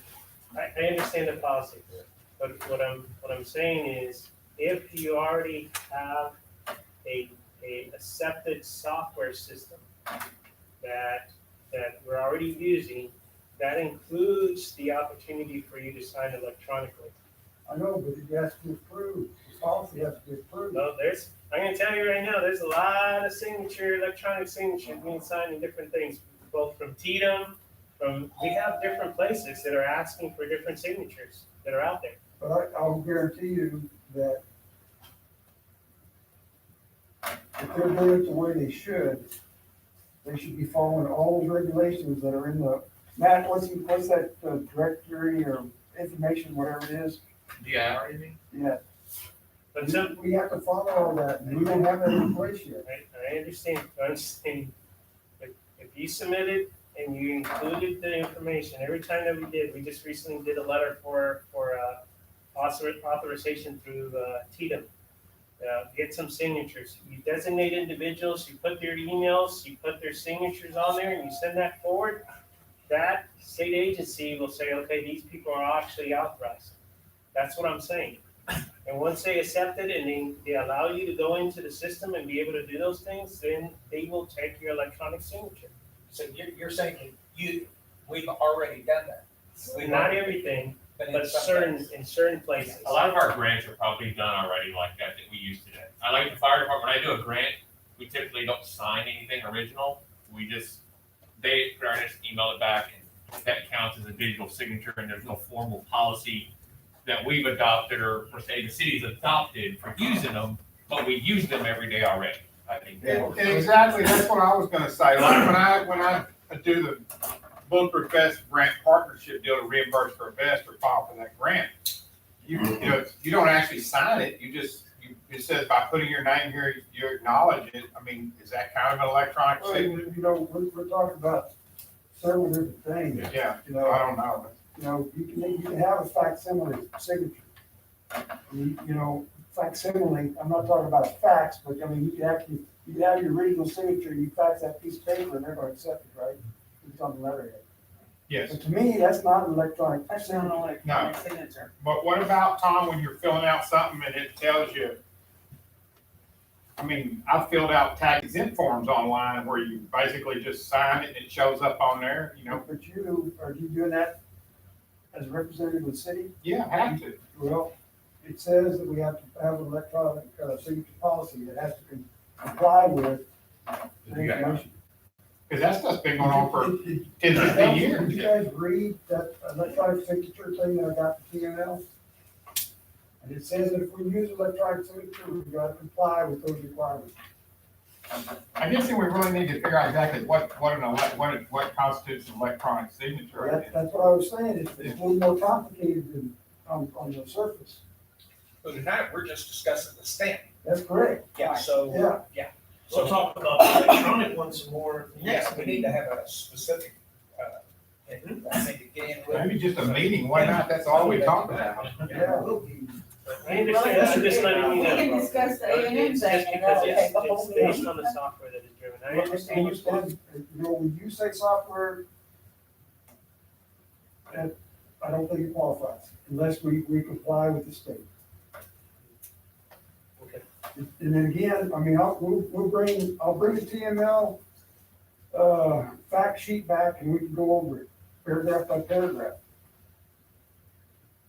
But these DocuSign things, I see that all the time, but they want more security that's in that software, the DocuSign, security or DocuSign software. I see that all the time on earnest money contracts, I see it through the title companies, but that is not the same requirement that the state's putting on us. They require more security. That's why you got a 25-page request for proposal to Texas A&M. It's not that simple. And that's why we have a mayor pro tem. That's why we have assistant coaches. If the primary guy can't be here, we got backups. Living, breathing backups. Well, we'll have that discussion at a later point. Well, we just I'm just gonna leave it there. We just did the resolution, Mayor. We got the mayor pro tem, we got the secretary, the assistant secretary, the director of finance, all these warm body people that can give us real signatures at the bank. And that's why we have backups. I understand. I understand. If we were a private organization, we could make up our own rules, but we're not. We have to follow what the state tells us. I understand, but there is software even from the state that I'm saying, And then once we find that it qualifies, we don't have that software now, do we? it's a software that we log in and do the different things, yeah, For our signature, electronic signature. for different types of signatures. Not our electronic signature, it's not our program. We'll have a discussion later. Yeah, well, I will find that TML fact sheet again, I'll send it to everybody so they can read it. And then we can really get bogged down in all the requirements that the Department of Information requires. Whenever we have that discussion, can we get, our IT guy, what's it, John Larson? Maybe John understands this, he can break it down. The maintenance. I'm in support of that. So I'll make a motion that we table this item until next meeting and give our city attorney an opportunity to merge the information from these two documents that were presented tonight to come up with a final signature stamp policy. Okay, we have a motion? A second? Any further discussion? All those in favor? Aye. Any opposed? Okay. Thank you. Okay. M, consider and act upon the budget amendments for FY 2020 and 2021. Edward, do you want to follow along with these? Well, I went ahead and helped Edward out. He, had never done amendments. The good part is these are amendments that are done after the 9 months out of the year, reported to the year's food. The good thing is that there are no amendments to any other fund other than the general fund. Animal control, library, water, gas, sewer, everything's okay. And it's the general fund that's the boo-boo. Okay. Hotel motel tax based upon what we are getting and have gotten. You can see that there it says we got 12,653.80. Over in the middle column, you see what we got this past month, 11,242.25. If we come anywhere near that over the next 2 months, we're gonna exceed what's there, but I still just brought it up to $90,000. We're at a little over $82,650 right now. Still being conservative in case something happens over the next few months with COVID, but I don't think it's gonna happen. So 90,000 there, up 20,000. Sales tax, we are doing extremely well. And based on estimates, and these are conservative estimates because I'm estimating what we brought in last year for August and September. An increase of 45,000 on sales tax from $1,325,000 to $1,370,000. The garbage collection fees, based upon what we're getting, in garbage fees every month, 512. And then again, this is conservative. We still have not brought the new rates on, so it's conservative figure. 512, that's up $12,000. The fines, based upon what we're collecting per month, right now we've got part of this month left to go, and then 2 months, decrease it by $45,000. Josie, these are fines for what? What kind of goods? Fines are anything that the police give out, whether it's a ticket for speeding, stop sign, city ordinance violations, any fines that come through the municipal court. Okay, so going down from $305,000 to $260,000. So you can say that the sales tax and the fines cancel each other out, plus 45, minus 45. The hotel tax plus 20, the garbage fees plus 12, so addition of $32,000 to the revenues there, bringing it up to $3,487,355. Okay. The general operating department. Number one, the utility bill payments. We sent out applications to everybody that was on our list that had not paid because of COVID or during COVID. Nobody took us up on it. So council had discussed at one time, putting that forward towards the well. So, zero that out. And I will tell you, people have gotten caught up on their utility bills. We had one lady that, had gone out and gotten funding from the state on that relief fund, Corona relief fund. That was the only one. She said, had she not done that already, she probably would have applied through our program. But anyway, we did get that money already.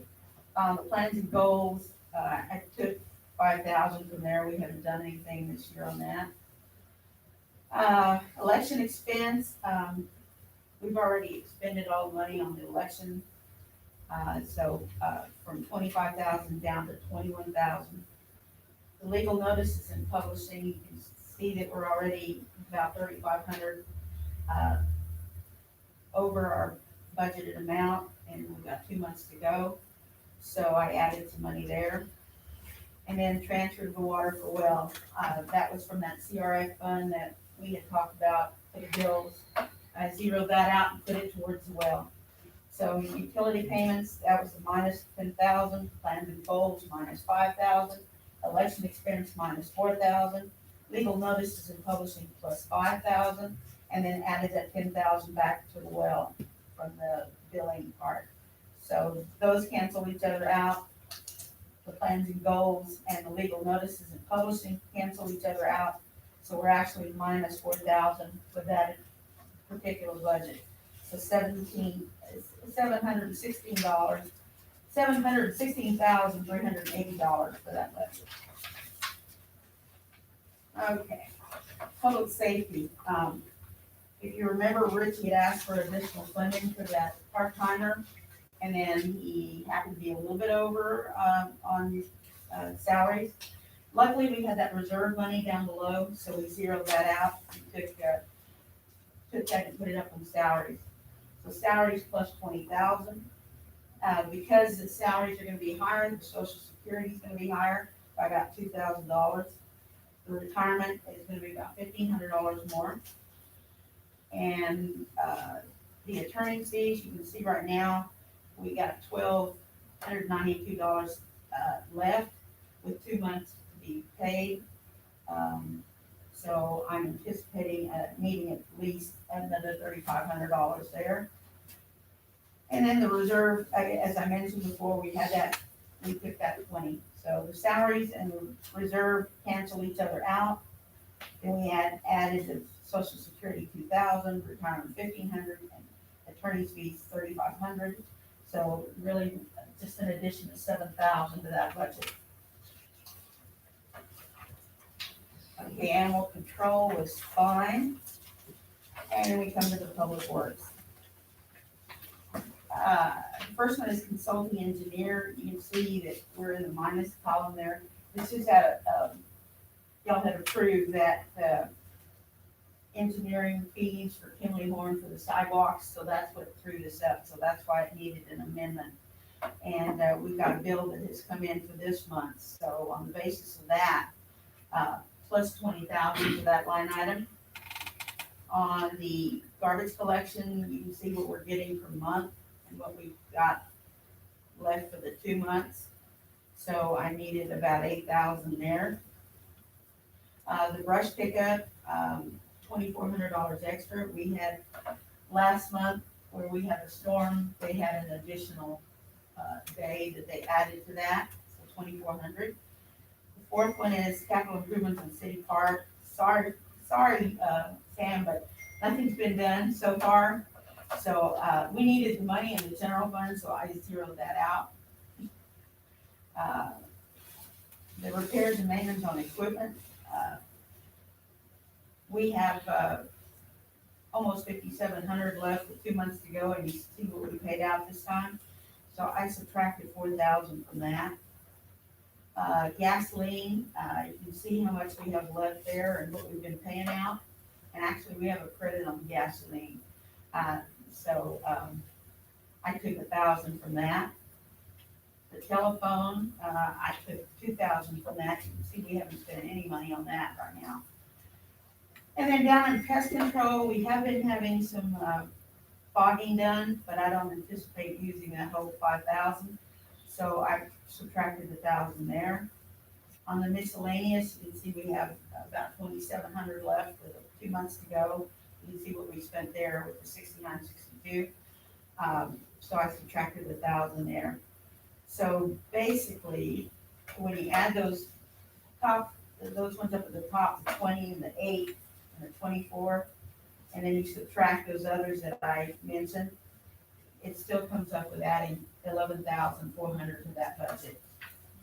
Josie, question on the pest control and the fogging. Where do they fog and how often do they fog? Because Well, mosquitoes they're are fogging getting worse. tonight. They were scheduled to come back and fog last Thursday, but because of the rain, they couldn't, so they are out tonight. Do they do the whole city?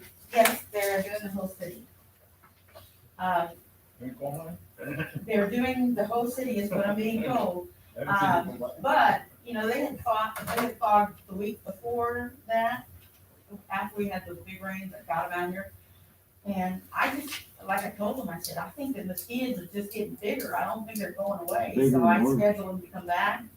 And they were supposed to come out last Thursday, but because of all the rain, they're out, they should be out right now, fogging. But, usually after the rain, it takes about 2 foggings to get them under control, so. And okay. I just want to make sure we don't run out because the mosquitoes, they're not getting any better. Well, It's getting worse. they're out again tonight. We probably need more this year than what we did last year. Oh, definitely. The rain's continuing, you better believe it. So anyway, I only took 1,000 from that, so that's still, I know we're gonna have about 1,000 before the next council meeting that needs to be paid. So anyway, it's still, you're still adding about 11,400 to that department. And then the culture and recreation, again, some of these items I wouldn't have touched if we didn't need the money, but we did, and the money was there, so that's why I took it. The senior activities, if all goes well, and right now I'm in doubt about that with this new surge that they say we got going. We haven't been able to use that money because the senior activities haven't taken place because of COVID. We're hoping to get them back in September.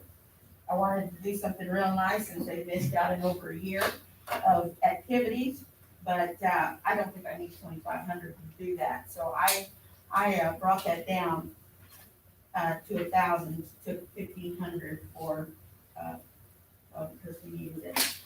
Annex repairs, we've got 2 months to go. I do anticipate having some lighting issues taken care of over there. The only reason they haven't been done is because our electrician is out of the country. But it will be done before the end of the fiscal year, but I took 1,000 from that. And then, of course, the tourism promotion, we went up 20,000 on the hotel tax. We went up 20,000 on because it just cancels each other out. Whatever's left over at the end of the fiscal year, we'll turn around and write a check into the tourism promotion account. So, anyway, it's so we subtracted 2,500 there, but we added 20,000. And so a total of added of 17,500. So, I thought I had that on here. Anyway, after it's all said and done, and you take what we added on the revenues and what we subtracted and added to each of the other department budgets, we come up with a net revenue of $175. Josie, what senior activities are we missing out on? Well, I don't know. What have you been missing out this? We always have the seniors that have what they call the seniority club that meets on the 3rd Friday of each month. Us seniors. Seniors. And that includes anybody who's 55 years or older. So how can they get their names in it? They can just show up that day, that's all they need to do. To show up? Mhm. Okay. They have a long list and they have a calling, deal where they call. And then, they also tell each other if they know of anybody that's, of age, contact them and bring them with them. But, and we even have people from out of town that come. But they usually play bingo or, Can you send us the info, just so we can have it handy? what? Send us the info for when they meet and everything, so we can go ahead and pass it on. So, yeah. They shoot craps up there and everything. No, they don't. Little poker in the corner. All right. Anything else? Edward? No, that's all, like I said, the other funds are doing fine, it's just that general fund that needed some tweaking. Okay, with that in mind, do you have a motion for us to go ahead and pass the amendments to the budget? I'll make the motion to pass the amendments. Second. That's fine. Any further discussion on that? All those in favor? Aye. Any opposed? I'm abstaining, Mayor. Okay.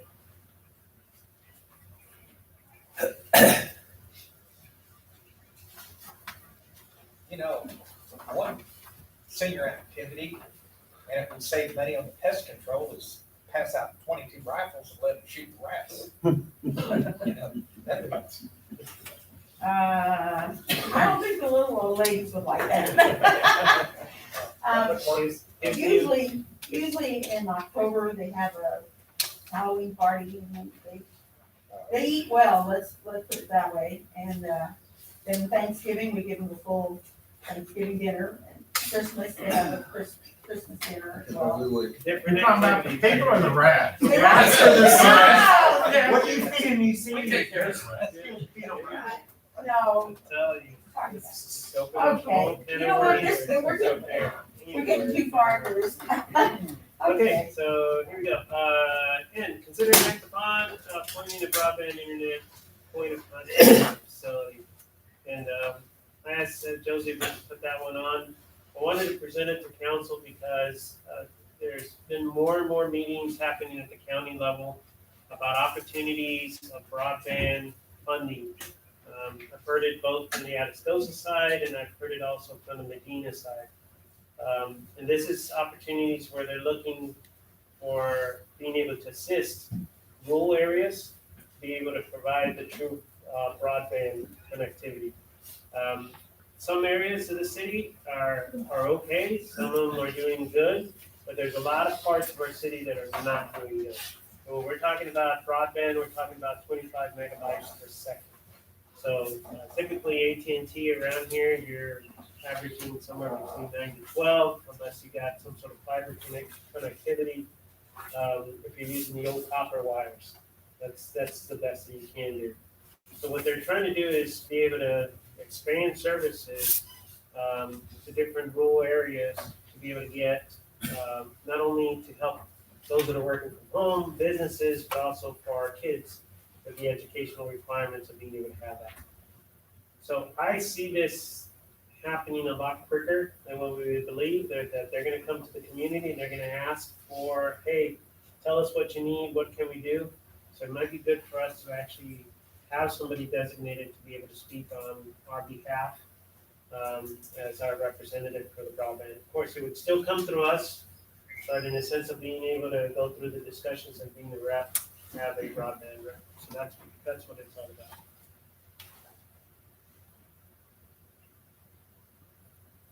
You have anyone in mind? No, I mean, who feels they've got some knowledge of this kind of stuff? Joseph? Joseph just nominated himself. Yeah, it sounded like it. I was gonna say the younger the better, because, I can turn my phone on and off, and I'm usually pretty good at getting the computer on and off.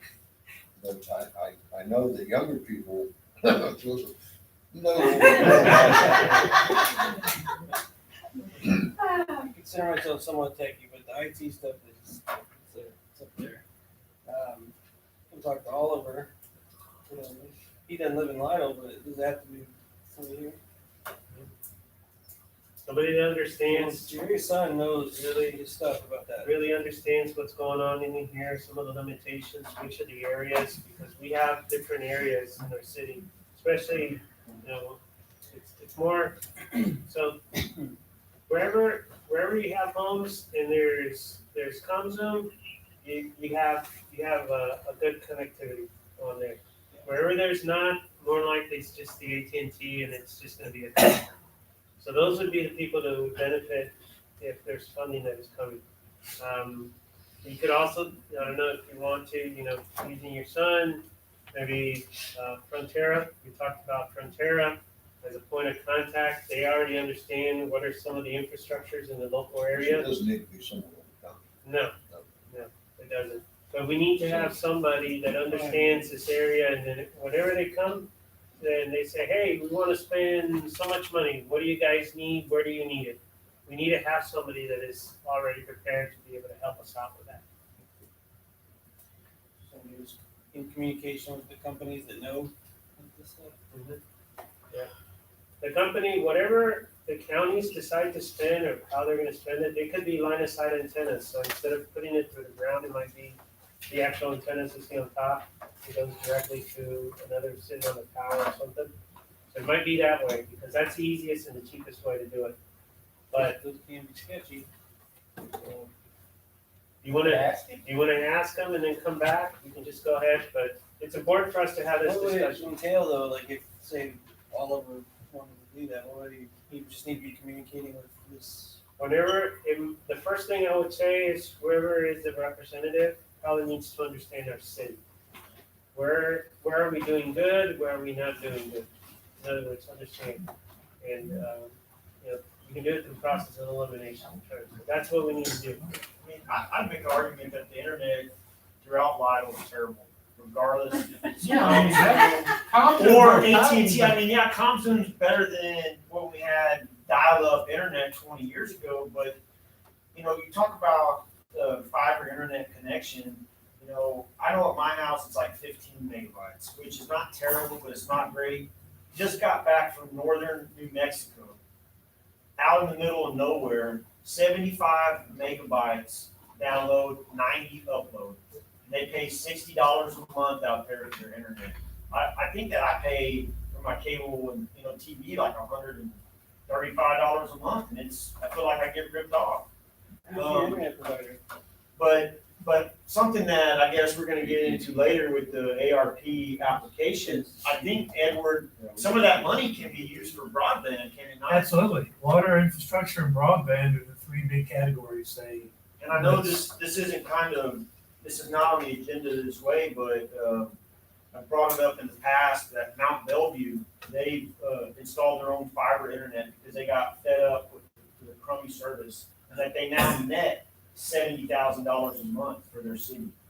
So perhaps that's something that we need to talk about as a council. How do we go about making some revenue off of a much needed service so we can pay for some of these other things that we're looking to, you know, put in the city? Because I don't really trust big ISPs to be doing us right. They want our money and that's it. And if this is something that we can somehow manage ourselves, I see it as a way, you know, raise funds, but also to kind of incentivize people to come out here, whether they're living out here or they're starting a business, because that's the 21st century.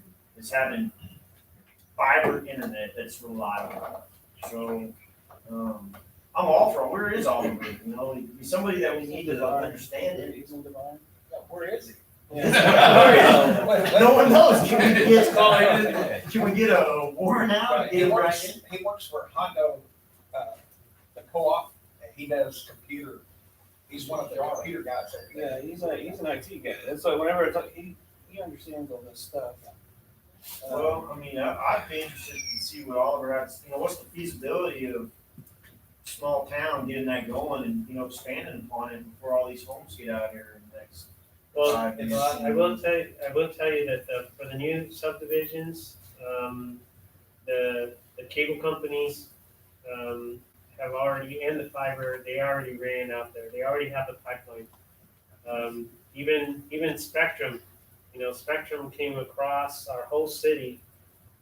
They went across and they dropped their line over there. They don't have any customers here, but they're gonna start having customers on that side of the city.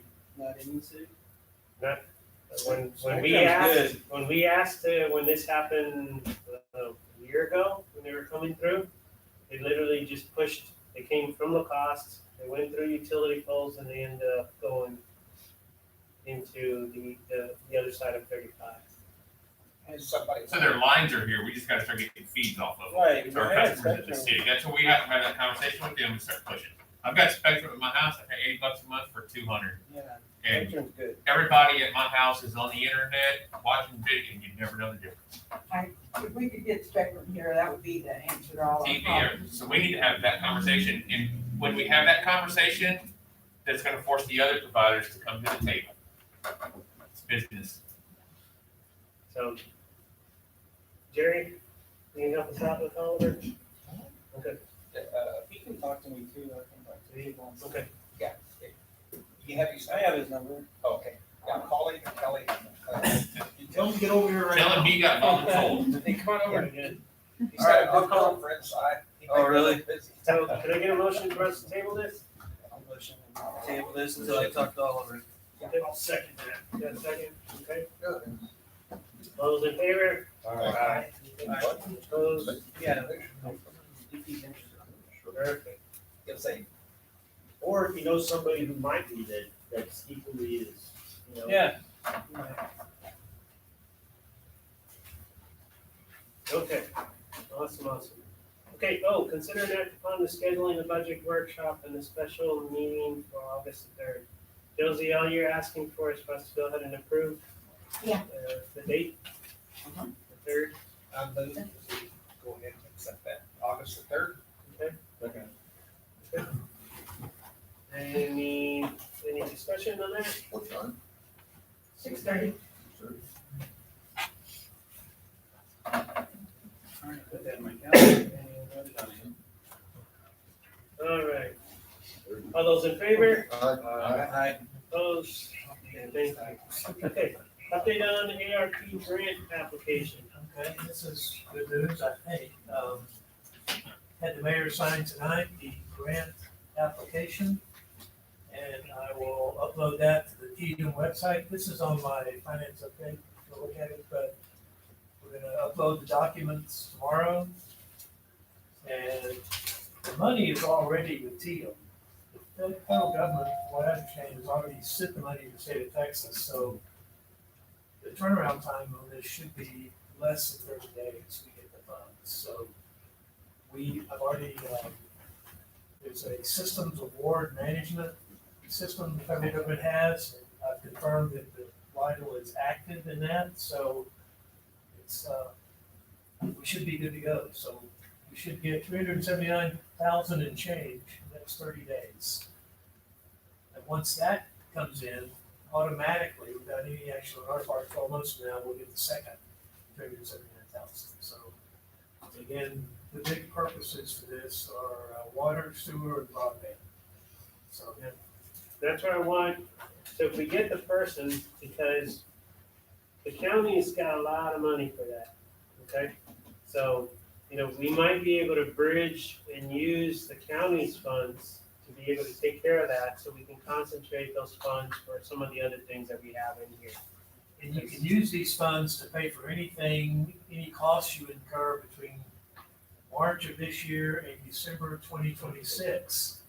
The only caveat to that is anything in 2025 or 26, you have to have contractually obligated to buy that, even though it's not going to be delivered or performed until 25, 26. It has to be, you have to have an agreement in place by the end of 2024.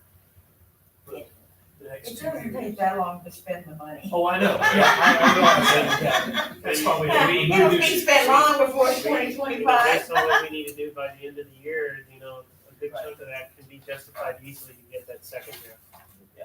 So, So we're in good shape, and the only limit they have that doesn't apply to us is the total amount of funding cannot exceed 75% of your annual budget, but we're not even close to that. Our annual budget's $3 million plus.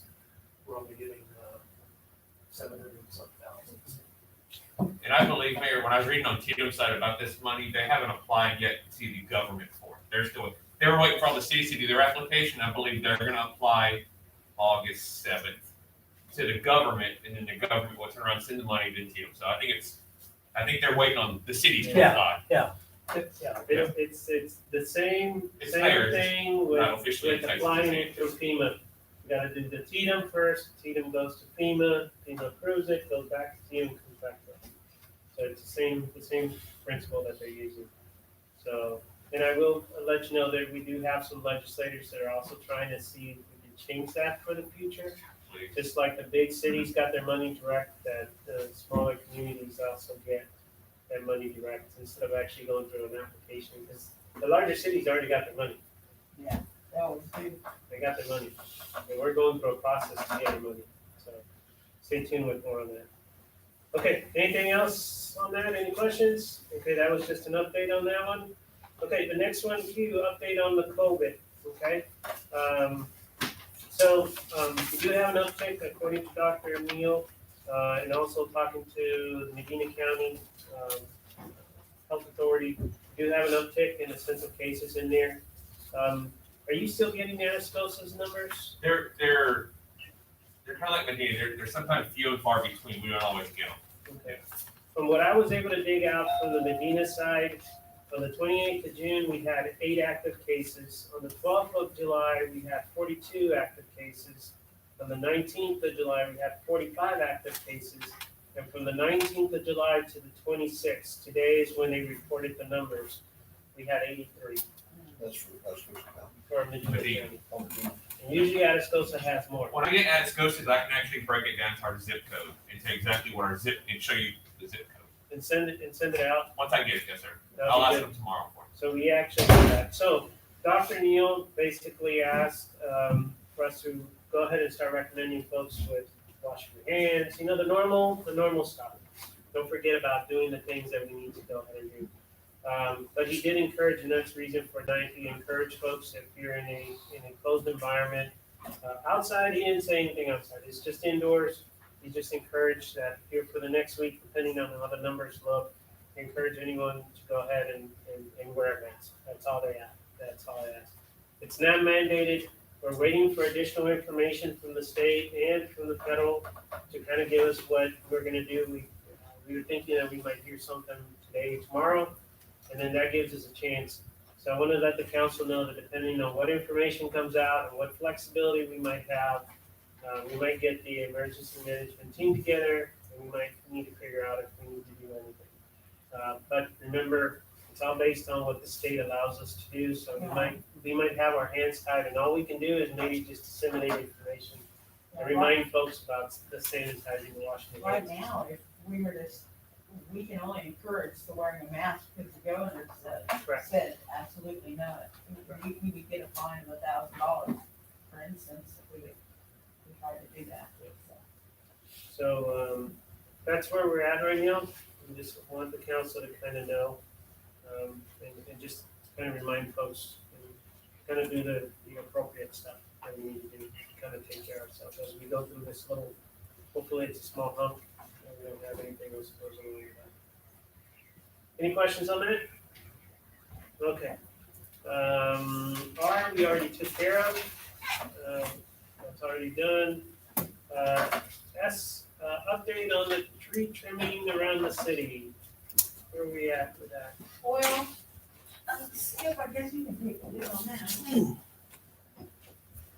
Well, we're at right now is I've identified approximately 70 different properties ownership of the trees that are needing to be trimmed around the city.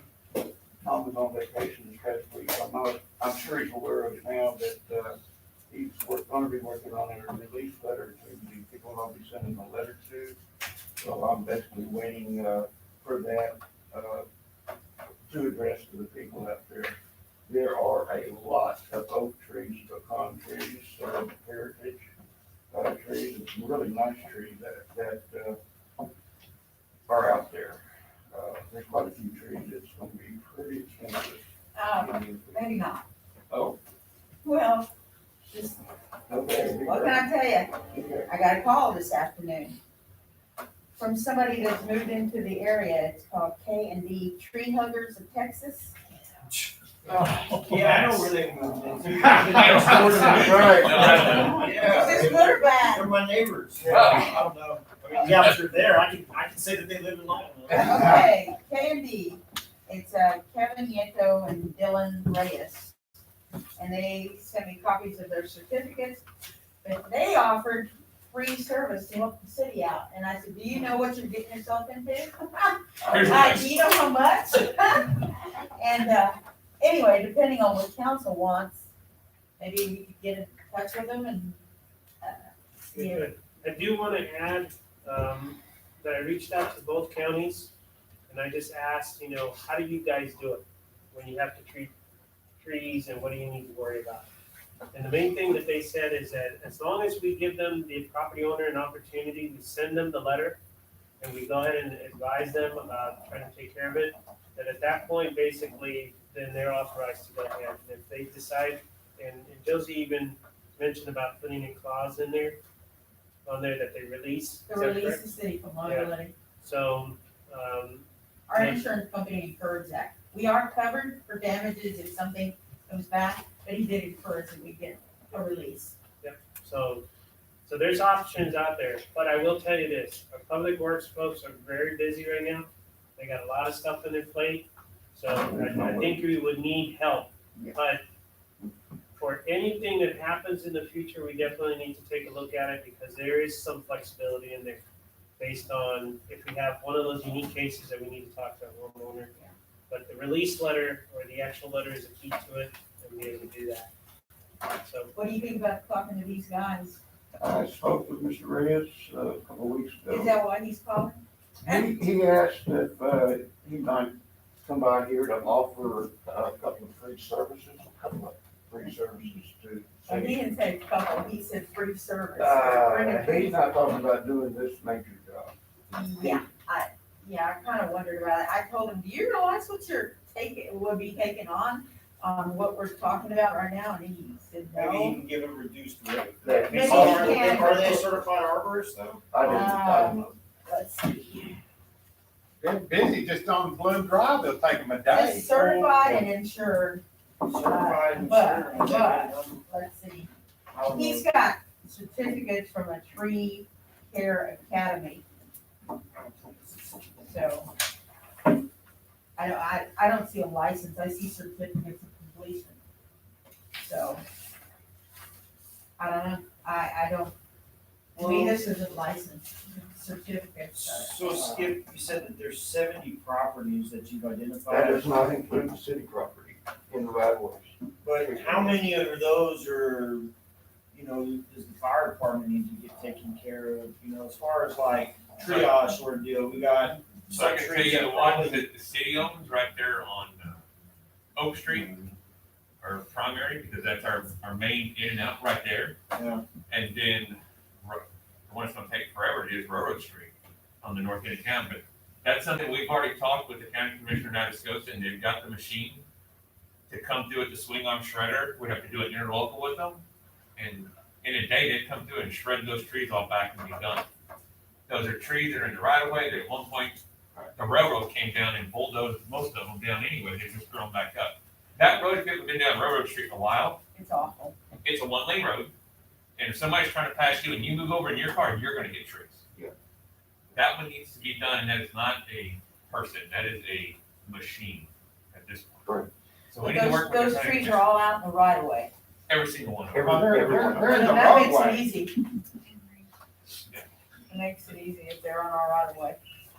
We don't have to be. Yeah, but there's some, like I said, I made the list. I didn't expect it to be as long as it was, to be Yeah, honest we with didn't, you. we didn't either. But I went through it, looked at it seriously and said, okay, what needs to be trimmed and get it all up out of the way and we're set to go. What if we use these guys with their free services and see how they do with the trees that are ours? And hey, if they do a good job, then use them in the future. Maybe reduce rate, or try to negotiate with them, but if they're gonna give us a couple freebies, let's Yeah, see let's let's take see them their up on quality of work. Bank and Oak over Yeah, there right by there, the the Gidley area fire and all that. department. They, that one tree that they got barricades over, 'cause half of it's dead, probably needs to be all Well, cut down Mr. anyway. Rips is supposed to be getting to that, but I don't know when. It's real, can't keep up with the grass. I know, tell me about it. City. No, well, with the rain, Well, I know these guys, there's about a dozen people living in that house There you go. okay. Well, I Looks think like the they'll have first- plenty The of. first thing, I mean, honestly, with the exception of where it's our area, I think the thing is to get Tom to help us out with those With the letters release. and be able to get those out there. Because, that just basically opens up the door and hopefully some of the residents will help us out with that, and that kind of opens up the door. By turning the trees themselves or by signing the waiver? Oh, they're gonna sign that release so that we can take care of it. Most of them,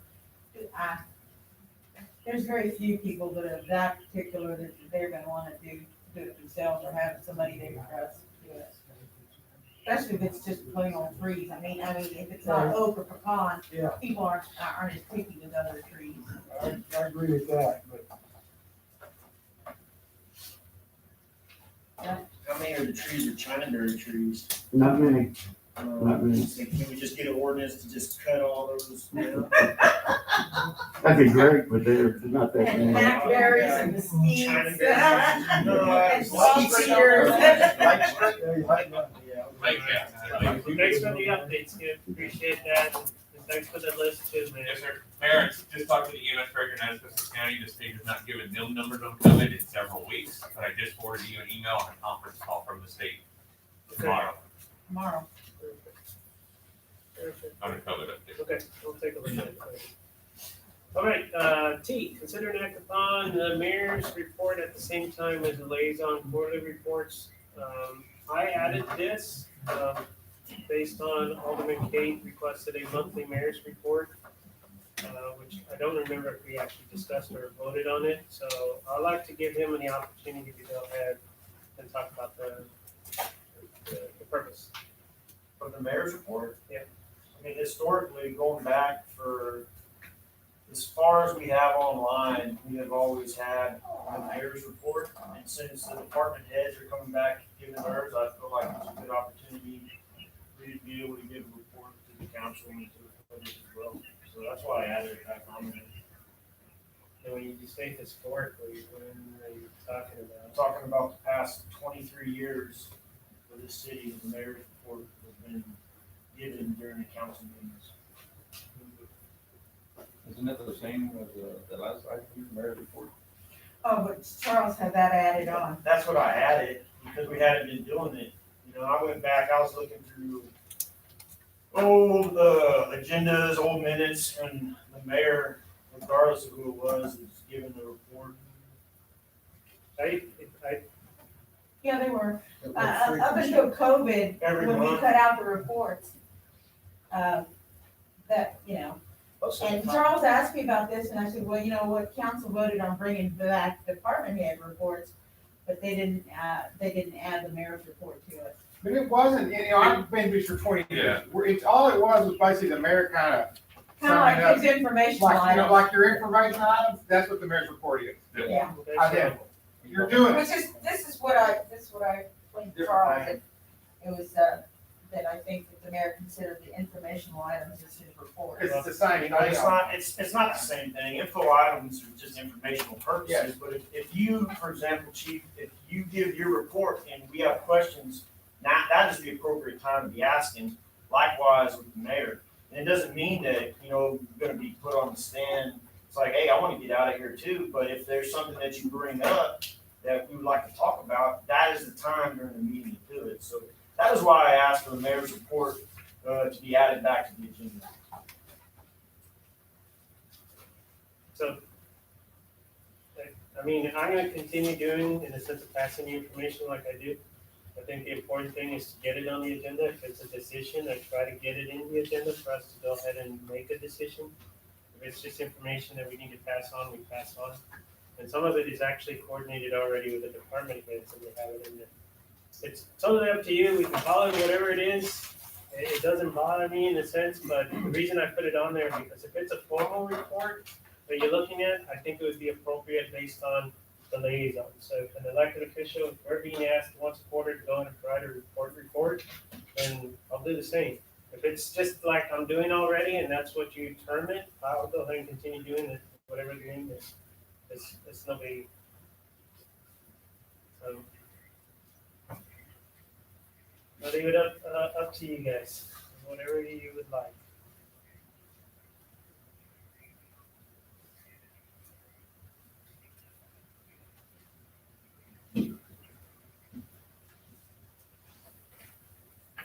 So when you say the same time as the liaison's quarterly reports, are you talking about just a quarterly mayor's report? They formalize where you're gonna, in a sense, you get a chance to talk about your different departments and the different things that are going on. So that would be just quarterly, this, Did we have that before? I'm not a council. I don't remember. no, we never had it quarterly, we just had the But monthly. we did vote on that. We voted to actually have a quarterly liaison. Yeah. So this is what we're talking about, is the The mayor. mayor's having a report quarterly used to be report. after the city secretary Right, report on the that's agenda. what I'm saying. So that's on here. So this is gonna be we're asking for another quarterly report, more in-depth.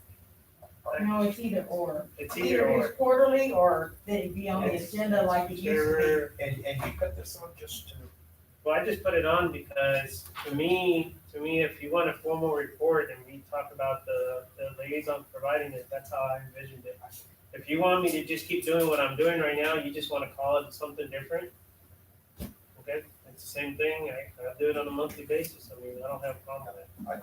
I'd rather sit down on a monthly basis personally. Because, because we're moving pretty fast on things. I got a, Yeah, I'll go ahead. I've got a motion. Second. Got a second? Any discussion? You can do what you're already doing, just considering title change reason. Yep, that's it. Okay, that's it. And the informational items, we can, Tom, you said you want to leave that in case anybody wants to pass info? Yes, sir. So we'll leave the information items there and I'll still go around the room and ask anybody who wants to share anything. They'll be on there. Okay, got a motion, got a second? Any further discussion? All those in favor? Okay. When are the liaison quarterly reports? I thought y'all had agreed on September. If I remember correctly. The regular meeting on September. First meeting.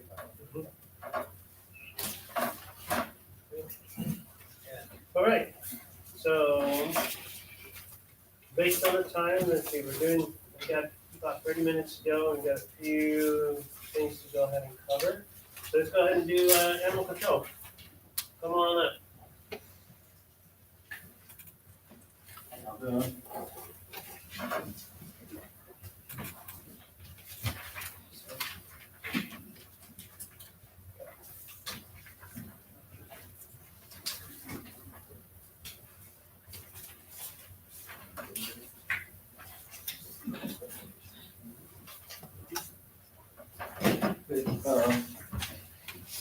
The month of June had 101 calls of service, 22 animals transferred to rescue. So far, no rescue has been taking any animals so far from me this month. Everybody's full. Volunteer hours, I had 6 volunteers, total of 18 hours, 3 hours each. 6 of them, and then they just dog transfers. And current donated in city funds, January 30th, animal medical, 2,878, cleaning year, 4,430. Facility fund, 18,410.87 cents. So far in the month of June, from June 21 to June, only adopted 19 animals and transferred 143 to the rescue. Those currently still doing the drive-through service, so that changes. And then an update on the kennels from Mason Company. A lady emailed me, said they were gonna be delivered on the 28th of this month, but I got a call today, they're gonna be shipped out on the 28th of this month. Then they'll email me a tracking number on how long it's gonna take to get here. give you a golf cart on it? Is that how long it would take? No, they told me to give a call tomorrow, on the 28th or after the 28th. You said something about running a forklift full of Yeah, Bobcat dude? oh, yes, yeah, it was on the photo, James, there's, the total weight of it is like 3,500 pounds. I'm not sure what the, what do you think on the Bobcat? Yeah, we've done some pretty, I think the Bobcat. I think the Bobcat will do it. Alright. Where's the company at? I'm not sure, I can't remember. But yeah, on the 28th, I'm gonna call the 28th or way to date, and then just to get more info, then I'll email all the other. Their ground shipping is probably gonna take 4 or 5 days. Coming out of last day or? Yeah, that's what we see. It's typically 4 or 5 days when they ground ship stuff. Pretty much it. Just so you know, in the last 3 months, we've been having more and more people showing up for spay and neuter vouchers. Yes, my You want to talk a little bit about that? Yeah, on the last Saturday of the month, when we give out food, Animal Allies, Betty Kroger and, Catherine, what's her last name? Jones. Them two, they're the ones, they get 12 vouchers from Divine Vet and, she sells them, like 20, going by the weight, it's kind of low cost spay neuter, what Snap does. And limited one per family, so not that whole family can come take all of them. So, but it's helping out, again, more people come for food and for the vouchers, so you get more animals. Instead of paying the $50, depending on the size of the dog, you get a discounted rate, and so they're basically selling the vouchers for, in the Yeah, sense of trying to because get the usually services. if you get a dog or a cat, it's like almost $200, $300, and they're getting it for $25, $50. But we've been noticing a lot of folks showing us. I mean, we're opening up for the food, and they're already lined up, and they run out. They run out. They're lined up by 7:30. There go those people there at 7:30 trying to get into We don't vouchers. open until night. Are they from local or? They're from everywhere. It's like I haven't been able to keep track of who's come from what, but they're from everywhere. Yeah. Majority is just like normal, the numbers for the food, we get them from Natalia, we get them from the different communities. Castroville, Somerset. Natalia gonna open up an animal control? They plan to. They had it at their police department when the chief was there. But that chief left, so they moved it back to the sewer plant area, and it was just like a small little kennel.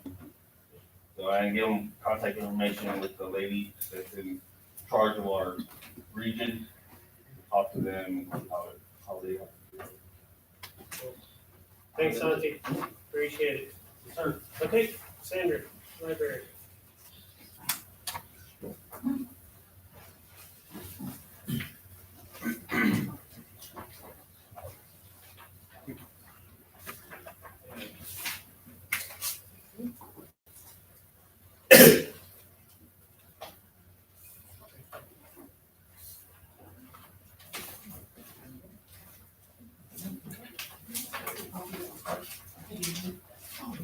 So our computer usage wasn't that great, it's 45, but because a lot of people are still using the outside, they don't want to come in yet, or they would just prefer to email us their document so that I can just print it out, they don't want to sit at the computer and have to print it out, so they'll pick up eventually. Take some time. Our checkouts did go up, and we had over 1,126, and our library card statistics did go up to 10 new accounts last month and 35 renewals, and April made 17 cards, so she still has to make cards. So she makes them weekly, so it makes it easier. Our upcoming events, we're still not doing anything yet because we don't have that fourth person. We want to wait a little bit before we start that.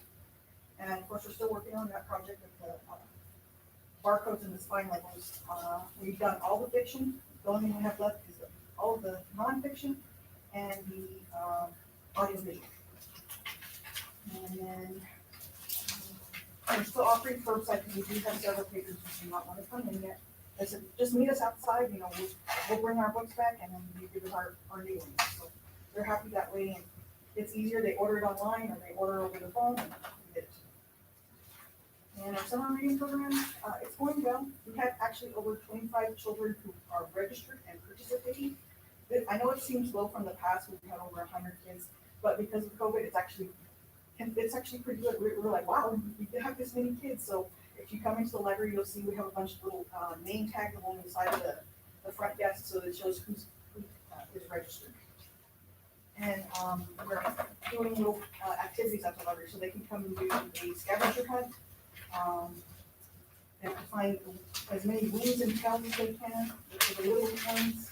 And then we also have a day where they can come and make different little projects. They're gonna make dragon eyes, dragon eggs, a couple other things. But we're still working on it. Hopefully we'll get all those finally reprinted and done before the end of the year. It was like a 2-year project that we tried to squeeze into a 1-year project. But that's about it. Anybody have any questions? Appreciate it, thank you. All right, here we go. Code compliance, Super Skip.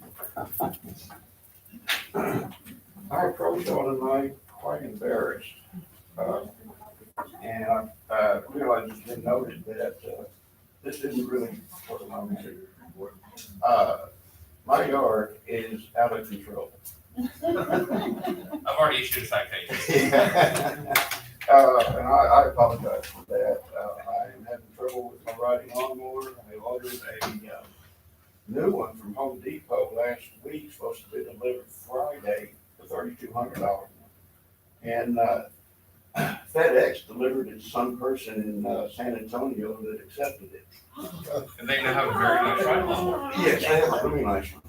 So I reordered another one, and I'm still working on my present one, and hopefully tomorrow, the next day, I might get it running and get my yard mowed. If you can find a guy that's got your car, you can pay him to come cut your But yeah, if I had his address, I would go find him. Mine, it's growing everywhere. It's really growing fast. Well, you have to mow every few days You with the do. rain. You It's awful. And going into that, I was able to manage about 55 properties being mowed this past, actually 6 weeks instead of a month. So there's quite a few out there, and as y'all know, it's growing like crazy. The Jim saying every other day or so. At least once a week, the yards need to be mowed. And I'll lead into something from that later on. I had 7 locations that moved, cut up limbs for pickup. We moved them out of where they were, rearranged them over to the right of ways for easier pickup, and also removed debris from these brush piles had to be separated. So I had to advise people to do so. There's some spoiled dirt removed on Priest Boulevard. There was quite a big pile along it that came from a septic system from the house right next door. I was able to get that moved out. There's still a little pile there, but not like what it was. I delivered 7 notices and discussed the problem where waste management dumpsters were overloaded or charging overage to several 7 businesses here in Lytle. Able to help some of the businesses out because I felt waste management being very unfair about or ridiculous about these overcharges. The lid may be open just a slight amount, and waste management was charging these people $125 extra dollars just for that single pickup per occasion. So, just on the dumpsters, yeah. Most of these places, several of them were behind lock gates, and it was the business's fault. In a couple of other areas, people are still coming over there, dumping their trash into businesses' dumpsters. What the city is recommending to them is to put a lock on them, have them locked up. It's a little extra, I think $25 a month extra. That solves the problem of people dumping in the dumpster. It doesn't solve the problem of them dumping beside it. But that's how it is. We had a case, actually been a couple of cases around, but one that I approached over at lot 104 Harris Trailer Park, where people had placed some debris out, and they either were not picked up or they placed it out after Waste Management had gone by to pick up this debris, and they dumped on it. And the pile increased substantially over the past month. We've worked it out, I believe, where Waste Management should be picking this up this week. Should have been started today. I didn't see them anywhere, but they supposed to have been started today. I met with Steve Garrison with RPG Junk Removal at Twin Lakes on County Road 6843, where it turns from pavement to gravel along the lake, alongside the lake or pond out there at Twin Lakes, for an estimate that he should be getting to them there this week or so concerning cleaning up the tires, debris, junk along the 5-foot easement that the city owns along that road.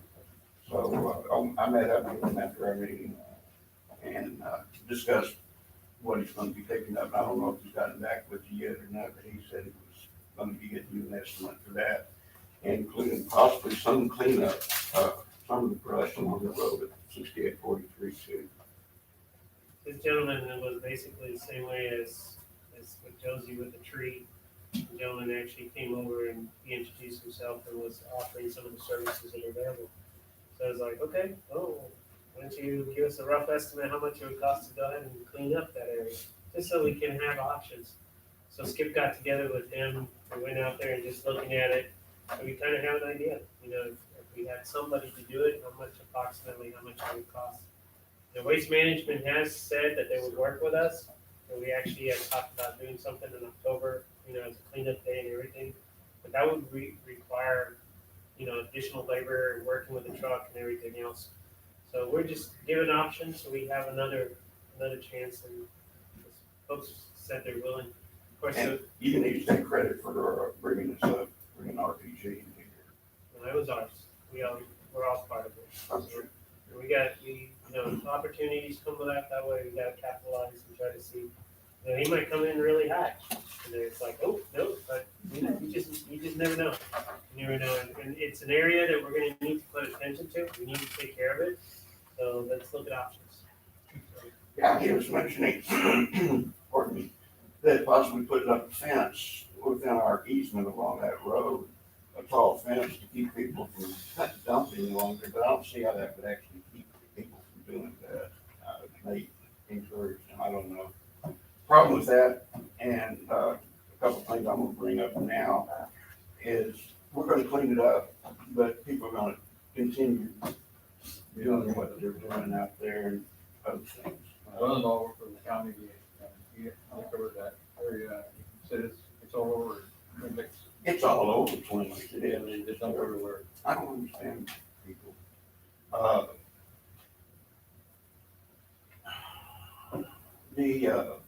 Within 1 week's time, I drove down there and looked at it, and nothing had really changed, but the next week, somebody came along and dumped a truckload right in the middle of the road, almost in the middle of the road down there. It just, we had a difficult time going through it, and why would somebody do that? There wasn't anything in there that you could identify to that person that did it, but I don't understand. So Sam, we're gonna need to come up with options, just figure out, see what we can do. Who did Santa's? We did offer that.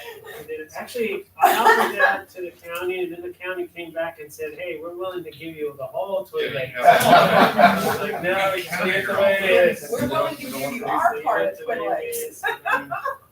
But we need to do our part. Honestly, based on that, and we need to figure it out, so just gotta put everything, so in the future, probably needs to, once we get this, we'll get with Sam, since it's his district, and we'll take that next discussion. Okay. What about trail cams? Thought of that, there's really, it'd be hard to get them hidden, but that's not it. But trail cams out, get just, you'd have to have, 72, well, a week's worth of watch, you know, and to be able to check it.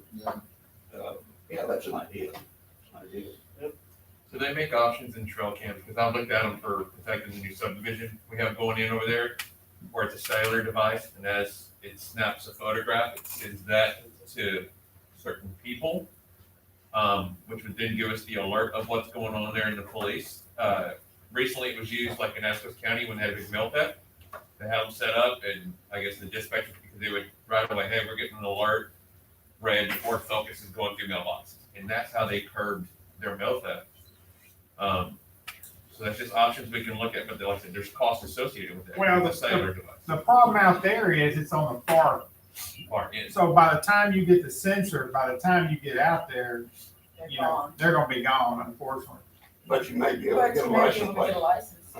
It'd have to be daylight and stuff, yeah. And again, understand on the criminal side that a license plate doesn't do you any good. Right. You've got to be able to identify the person.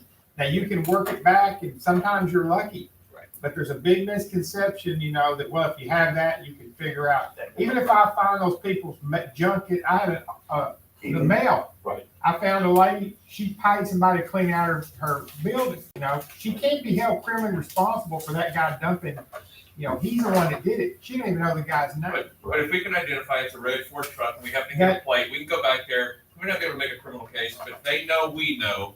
And guess what? They're not going to go back and do it again. Maybe. That's what it's kind of like the speeders. You have to heavily enforce it. It'll curb it for a little bit.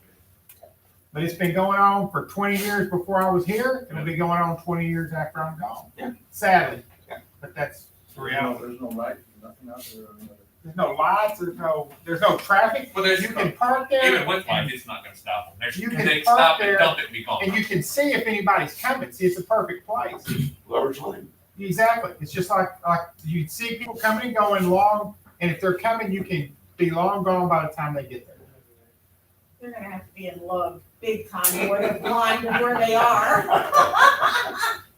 Hey, Skip, the one thing I do want, if it's possible, because tonight's what was on the agenda and asking for permission for the RV. Can we go back and take a look at the previous people that we have approved and just kind of keep track? Okay. See how they're doing and what we're doing. You know, I wrote it down in here. I remember the Sotos, you know, that they were gonna tear down their house After they got the double wide. after they got the double Well, wide. actually, they had to tear down the house before they got the double wide. So, That's fine. So, Yes, I so, can. you know, that one's taken care of, so that's good. But, you know, that's the thing, is just track the ones that the council approves, and if we say 6 months, you know, for December for this gentleman, just put it on your calendar, and then, you know, then we'll be right on, Okay. right on track. Sure, certainly, I can do that. Because we can also help them out to remind them to come back, because I Right. think the other one expired in April. Mr. Hansen's did. Yeah. Yeah. So here we are in July, and it was already expired, so let's help them also by reminding them. That's the hey, reason he was here. Yes, I will do that because, I was realized his permit, building permit was going to expire last Friday. And, went and talked to his wife was there and, that's how this all occurred. Yeah.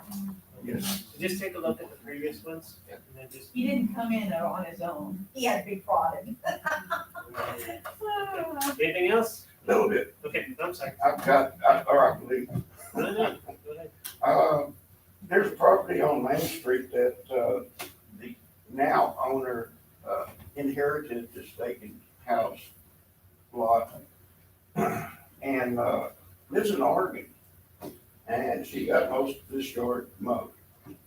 I have a property, there's several properties around town that I've written letters to, several, hand-delivered letters to that are badly overgrown.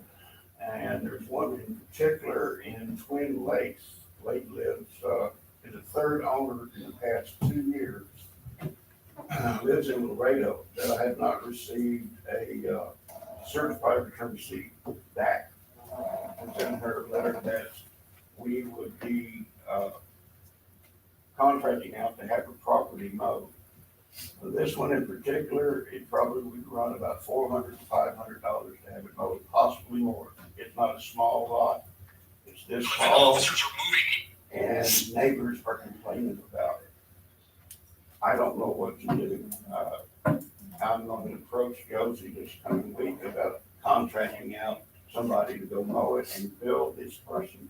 But I'm not sure this person actually owns the property because I haven't got the returns received back.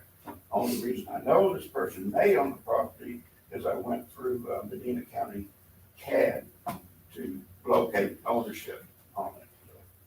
So that's kind of where I'm at, and I'm kind of hesitant to spend that kind of money because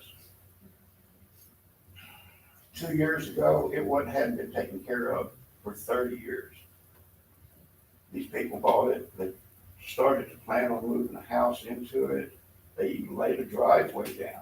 They sold it to another person, and this person took care of it for a little while, and now they quit taking care of it.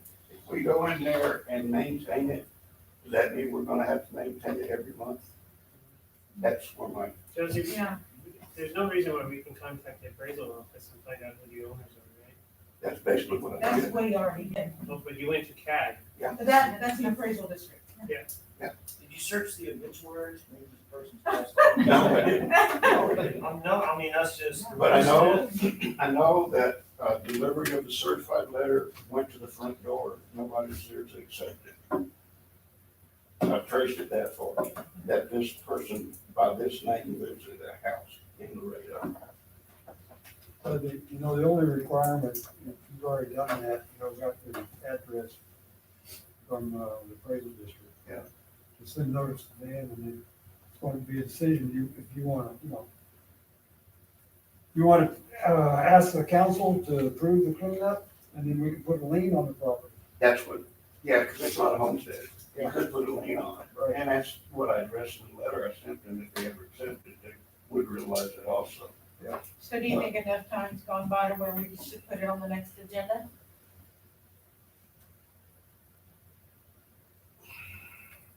I'm looking at you, Tom. But this may be a continuing, Well, it won't be continuing too long. I mean, we can file a suit to foreclose our lien. Yeah. We can also check and see if there's any legal taxes on it.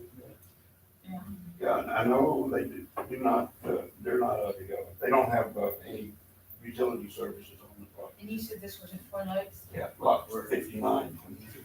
Is that on the main road? Yeah. Just past Virginia's house, but on the opposite side, right by the curve. Oh, okay. Oh, okay. The reason I'm saying call the appraisals because they do have more information than what you can see on the. Okay, yeah, I'll give them a call. And there might be some alternate number or maybe some other information that it might lead to being able to contact the owner. Yeah. I thought you already contacted the CAD. I did, but he He went went on online. contact and No, actually by telephone. Yeah. Talked to me first. So, Okay. it might help out. Thank So you. let us know. We can put it on the agenda for next time. Okay. Okay. Oh, it's Thanks. time, Richie. oh, it's time of talking about things. Alright. Nobody's gonna fall. I'm ready to go. What are you drunk? Perfect timing. Pen. Is that how that pen was coming? We gotta get there. Take over, anybody got any questions? Moving on. Look Tell me at your this, next. read this tonight before you go to bed, so you can go to sleep with nothing on your mind. There you go. That's what we used to say about the Medina Valley Times. We never said it about the Divine Ministry, that's a good thing. Okay, I'll hurry, a lot of this stuff, same old junk. Not a lot of crime going on, not a lot happening over here. Call for service, alarms, vehicle accidents. This has been on the website about 3 weeks now, so I'm not gonna go into a lot of detail. Typical activity, 86 citations issued, 18 for speeding, 3 stop signs. You're gonna see July a lot different. Officers, we've been working some specific areas, doing different things. We, trying to bring some of this under control. I'm getting lots of complaints from speeders and stop sign runners. We're responding to that. Got the speed trailer, been up over on Live Oak Street for a week, it's a constituent request, and then we're gonna be moving it somewhere in a week or so, we're gonna move it. Now, give you a prime example, Live Oak Street, very low traffic volume, but there were speeders. They indicate that on your report, entirely different than what we saw along Somerset Street. Lot fewer vehicles, but there were speeders were obviously, and what, do you remember percentage? Is Is that because it's Cowboy? No, it's just because there's enough room there to get going. There's not nobody in front of you to slow you down. You know, you can come around that corner by the park there. That's what we're talking about. Where'd you put the? It's down there across from the pavilion, almost facing back up this, facing the people. Corner of Live Oak and Mason. Yeah, so they're coming from down Live Oak, they're coming back up, head towards Somerset Street. Well, people don't stop at that stop sign at Live Oak and Somerset. Well, they don't stop at the one over there by the Masonic Lodge either. I mean, we got officers giving they're over there working a lot too. We'll see where it goes. So there's anyway, we're working on that. Racial profiling, typical stuff. Arrest, DWI, just nothing, little typical stuff there, not very much at all. Very little property crimes. I mean, very little property crimes, little bitty piddly stuff, chamber meeting, department head meeting, not a whole lot going on there. Matt was pretty busy here. Where we go? Did that flower shop. Topies, of course, big one was Topies. We spent a lot of time getting in Topies. We've got coming up, we've got August 4th, we've got a walkthrough at all the schools. August 2nd, walkthrough at all the schools for fire, make sure the fire code's up to date. August 4th, back to school deal, they're having something will be set up there.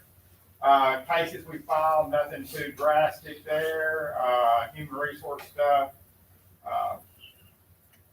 Got a lot of people out sick. I've been taking, my wife they moved her due date up to August 12th. So I'll be out, a week or so with that.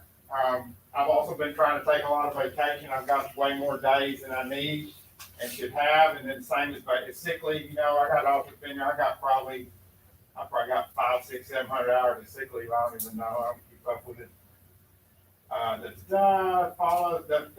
That's about it. That's what's going on. We don't have a lot of crimes. Things are going pretty well the last month or two. Any questions? I'm 24/7. You need me, holler at me. I'm not going anywhere. Appreciate it, Richie. Thank you for all your work in our community. What numbers show on 132 over here by school? We think we got them, but I think there was some cars parked in front of them that blocked our radar. The numbers didn't come up even with the state was showing.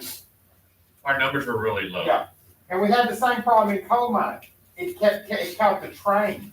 Oh, yeah, you would have thought coal mine had 10 million cars a day going Yeah. and they all drove about 60. Yeah.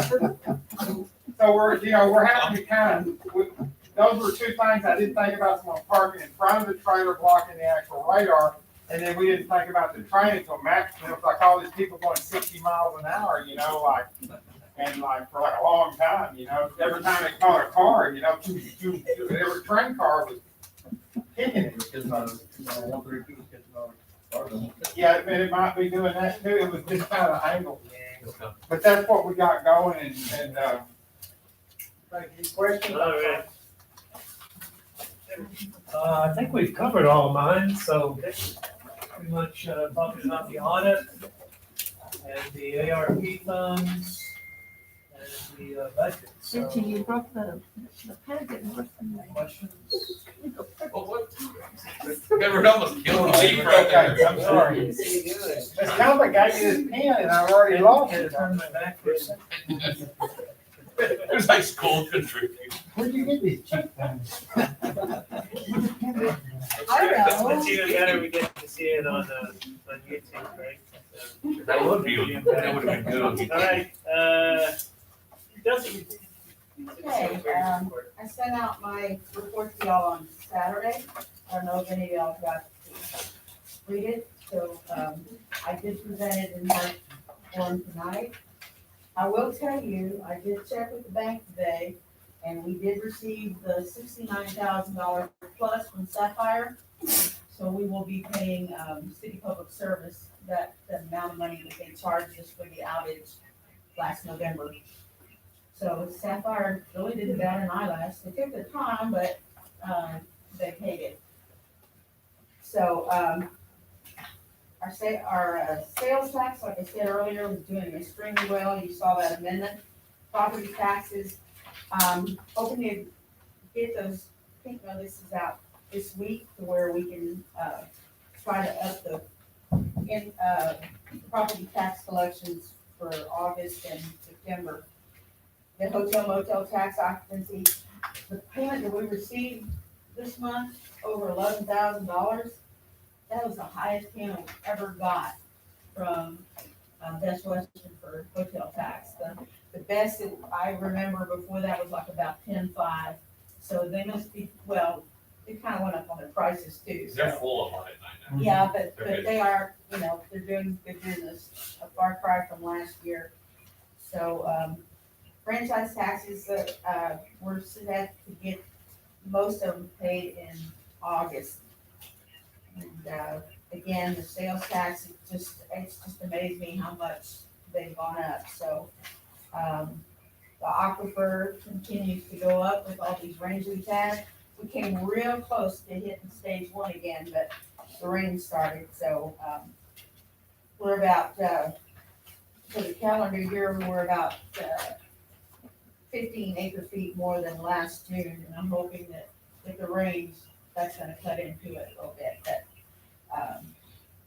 and then, about the audit, we've met with the engineer, we're waiting to hear from TCEQ on the plans, and then we'll proceed with that.